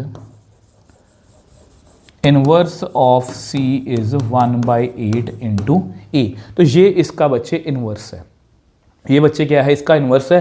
तो यहाँ पर हमें इन्वर्स को दोबारा से कैलकुलेट करने की नीड जो है वो नहीं है, क्योंकि सी इन्वर्स मुझे मिल गया. अब x is equal to C inverse मतलब 1/8 और a आपको पता ही कितना -4 4 4 -713, 5 -3 -1, और D आपको पता है कितना है 491। मल्टीप्लाई करते हैं इनको 1/8, कितना आएगा -16 +36 +4। नेक्स्ट आ जाओ -28 +9 +3। नेक्स्ट आ जाओ 20 -27 -1। तो x की वैल्यू कितनी आई चेक करो, ये कितना बना 40 में से 40 में से 16 गए तो कितना आ गया 24, 24/8 कितना आया 3। नेक्स्ट 28 12 है ना, 28 में से 12 गए तो कितना आएगा 16 -16 तो -2। 28 है ना, 28 में से 28 -8 तो 3 -2 -1, ये आंसर है बच्चे इसका। आ जाओ बच्चे नेक्स्ट क्वेश्चन नंबर 36 क्वेश्चन की बात करते हैं। अब ये देखो, अब ये क्वेश्चन भी बहुत अच्छे लेवल का है, आपको पता लगेगा। अब देखो मैंने बताना वैसे पहले बता दिया था, तो ये आपका होमवर्क है, ये क्वेश्चन आप बड़े आराम से कर लोगे, ठीक है। अब देखो ये जो क्वेश्चन है, ये क्वेश्चन बहुत अच्छा क्वेश्चन है, बताऊंगा क्यों। अब यहाँ पर उन्होंने क्या बोला है, यहाँ पर उन्होंने बोला है कि इसको इन्वर्स पहले फाइंड करो फिर इस सिस्टम को सॉल्व करो। इस क्वेश्चन में कैच आपको बताऊंगा कैसे। अब देखो सबसे पहले ए डिटर्मिनेंट फाइंड करते हैं। कैसे फाइंड करेंगे, आपको पता है -1 और -2 तो कितना आएगा -2 0 को लिखने की नीड ही नहीं है। तो ए डिटर्मिनेंट कितना आया यहाँ पर -3 और +4 तो कितना आ गया 1, जो कि 0 के इक्वल नहीं है। अगर वो 0 के इक्वल नहीं है इसका मतलब इसका इन्वर्स एग्जिस्ट करेगा। तो हम क्या करेंगे, कोफैक्टर्स फाइंड करेंगे, वो मैंने पहले से कर रखे हैं, और जॉइंट ए मैंने निकाल लिया, ठीक है। अब ए इन्वर्स कितना आ गया हमारा, ए इन्वर्स बच्चे आया हमारा ए इन्वर्स का फॉर्मूला कितना होता है, ए इन्वर्स का फॉर्मूला होता है एडजॉइंट ए अपॉन डिटर्मिनेंट। डिटर्मिनेंट कितना अपना 1 ही है, और इसको दोबारा से लिख लो -3 -2 -4 2 1 2 2 1 और 3, ठीक है बच्चे। अब ये मैंने देखो यहाँ पर देखो बच्चे, मैंने ये ए इनवर्स फाइंड कर लिया, एक पार्ट हमारा हो गया। अब उन्होंने क्या बोला, हैंस सॉल्व करो इस सिस्टम ऑफ इक्वेशन को। इसको अगर सॉल्व करें तो इसमें इसको ए तो लिख लिया, ऐसा करते हैं यहाँ पर लिखते हैं हम CX + D लिख लेते हैं। सी मैट्रिक्स कितना है, वो है जी 1 -2 और 0, 2 -1 और -1, 0 -2 और 1। ध्यान से रखना कि x के नीचे x होना चाहिए, ठीक है। x आपको पता ही है, x आपको पता ही है, x कितना है यहाँ पर, वो है आपका x y और z, और D मैट्रिक्स कितना है, वो है आपका 10 8 और 7, ठीक है जी। इस तरह से हमें करना है, थोड़ा सा सेपरेट कर देता हूँ, थोड़ा मुश्किल लग रहा है,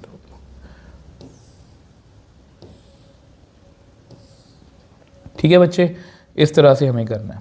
अब देखो यहाँ पर कैच क्या है, कैच ये है कि नॉर्मली इन क्वेश्चंस में क्या होता है कि इसका जो इन्वर्स है वही इसका इन्वर्स होता है, बट यहाँ पर ए और सी आपस में मैच नहीं कर रहे। ध्यान से देखो, ए और सी आपस में मैच नहीं कर रहे। यहाँ पर एक चीज मैच कर रही है कि जो सी है, नाउ सी जो है वो किसके इक्वल है, ऐसा अगर नेक्स्ट पेज पे करें, सी जो है, मैं दिखा देता हूँ आपको। नाउ सी जो है वो किसके इक्वल है, ए ट्रांसपोज के। ए का ट्रांसपोज करना 1 2 0 -2 1 -2 0 -1 1, तो यानी कि C जो है वो ट्रांसपोज के इक्वल है। और मुझे यहाँ पर क्या चाहिए, आंसर मेरा कैसे मिलेगा, x = C इनवर्स D करके।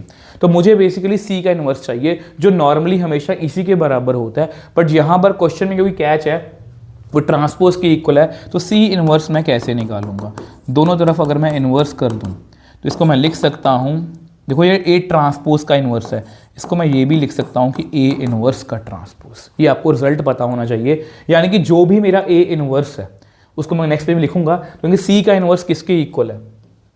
नाउ सी का इन्वर्स किसके इक्वल है, सी का इन्वर्स है ए इन्वर्स का ट्रांसपोज। अब ए इन्वर्स कितना मैं लिख के दिखा देता हूँ आपको। अब ये बच्चे आपका ए इन्वर्स, उसका ट्रांसपोज करना है, तो मुझे सी इन्वर्स मिल जाएगा। तो -3 -2 -4 2 1 2 2 1 3, तो ये लो जी। अब आपको पता है आंसर कैसे मिलेगा, C इनवर्स D करके, ठीक है। तो C इनवर्स D भी कर लेते हैं, x = इसको दोबारा से लिख लो यहाँ पर, और ये लिख लिया मैंने यहाँ पर। अब डी आपका कितना है, डी यहाँ पर गिवन है, वो कितना है 10, 8, 7।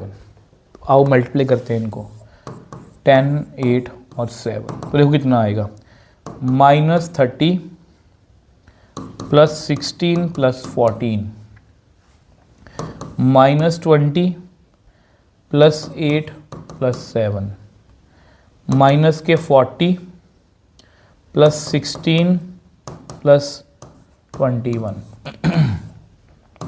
तो ये तो 0 बन गया।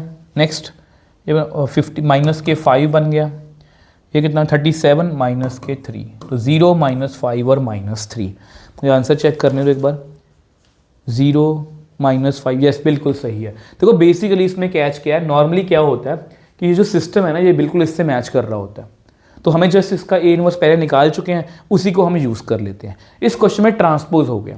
अब ट्रांसपोज हो गया तो आपको ये पता होना चाहिए कि हमारा जो सी मैट्रिक्स जहाँ पर हमने निकाला है वो ए ट्रांसपोज के इक्वल है। तो मुझे तो सी का इन्वर्स चाहिए, तो सी का इन्वर्स है ए ट्रांसपोज के इन्वर्स के बराबर, और ए ट्रांसपोज का इन्वर्स और ए इन्वर्स का ट्रांसपोज वो सेम बात ही है। तो जस्ट मैंने वो रिजल्ट यूज़ किया और हमारा आंसर आ गया।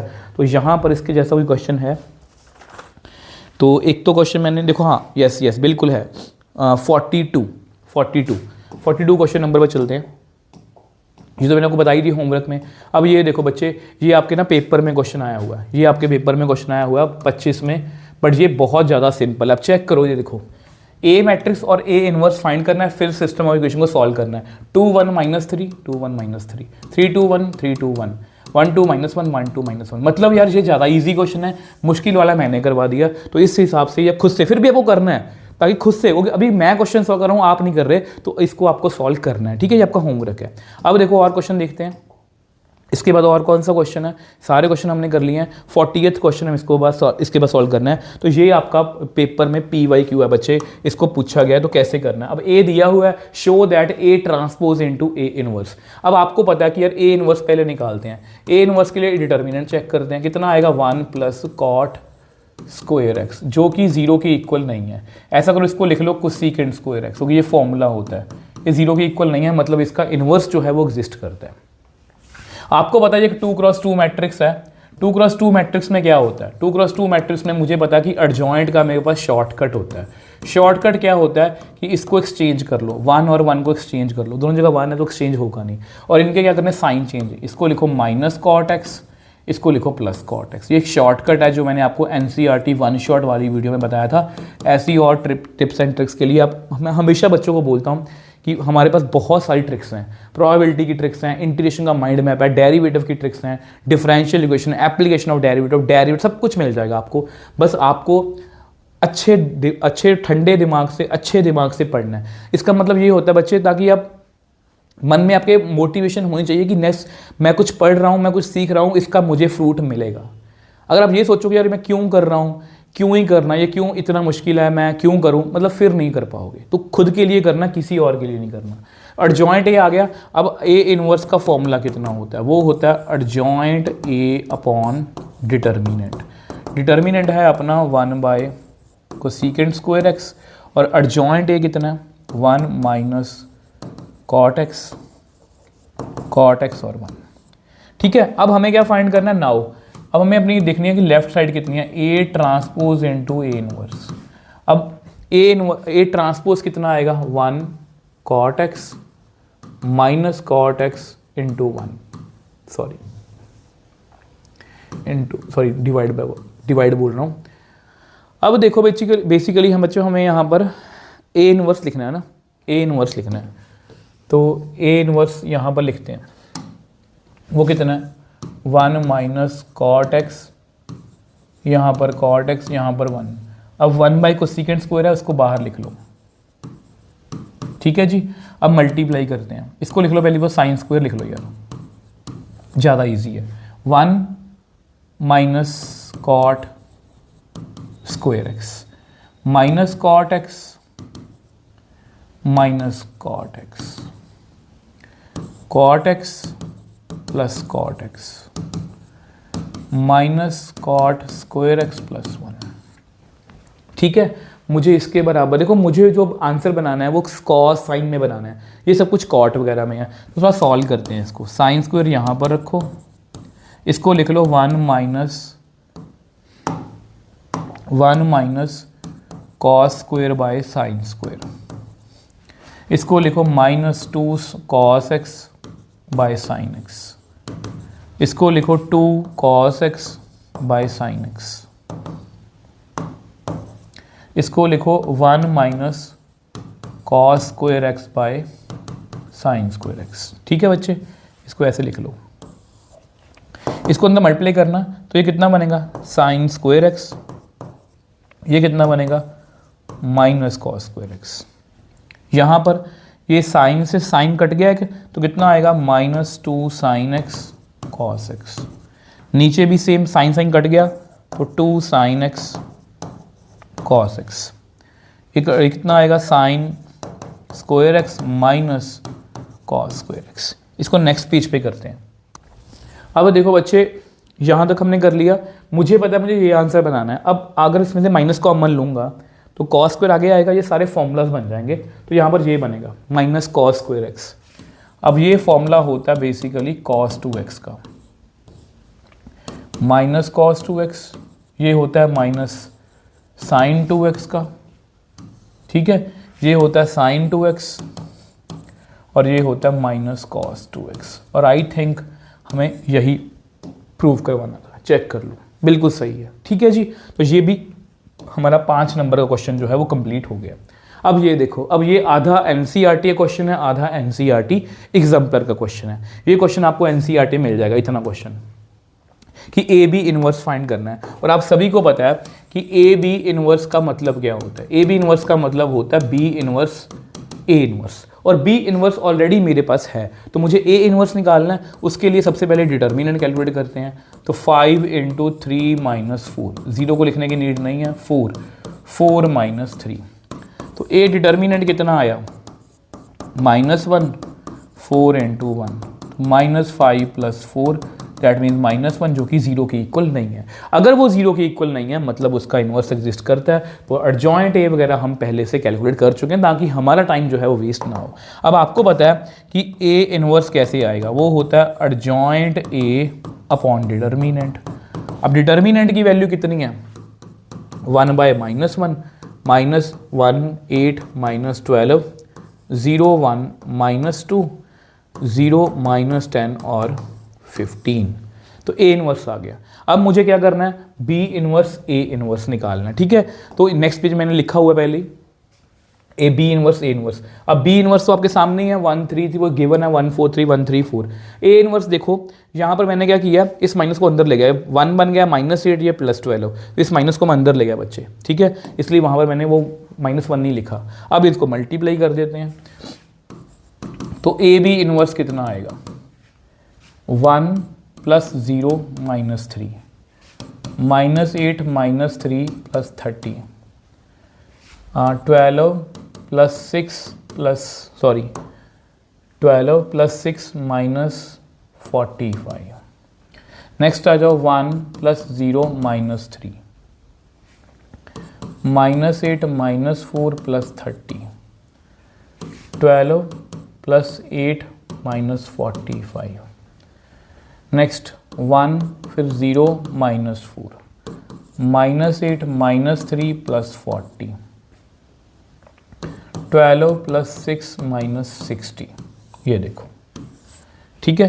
तो यहाँ पर ए बी इनवर्स की टोटल वैल्यू देखो कितनी आ गई, ये कितना बन गया -2, ये 30 में से 11 गए तो प्लस के 19, यहाँ पर 18 माइनस किया -35, 8 उसमें से गया -27, ये कितना बना -2, ये कितना बना -3, 30 में से 12 गए तो प्लस के 18, 40 में से 11 गए तो प्लस 29, है ना।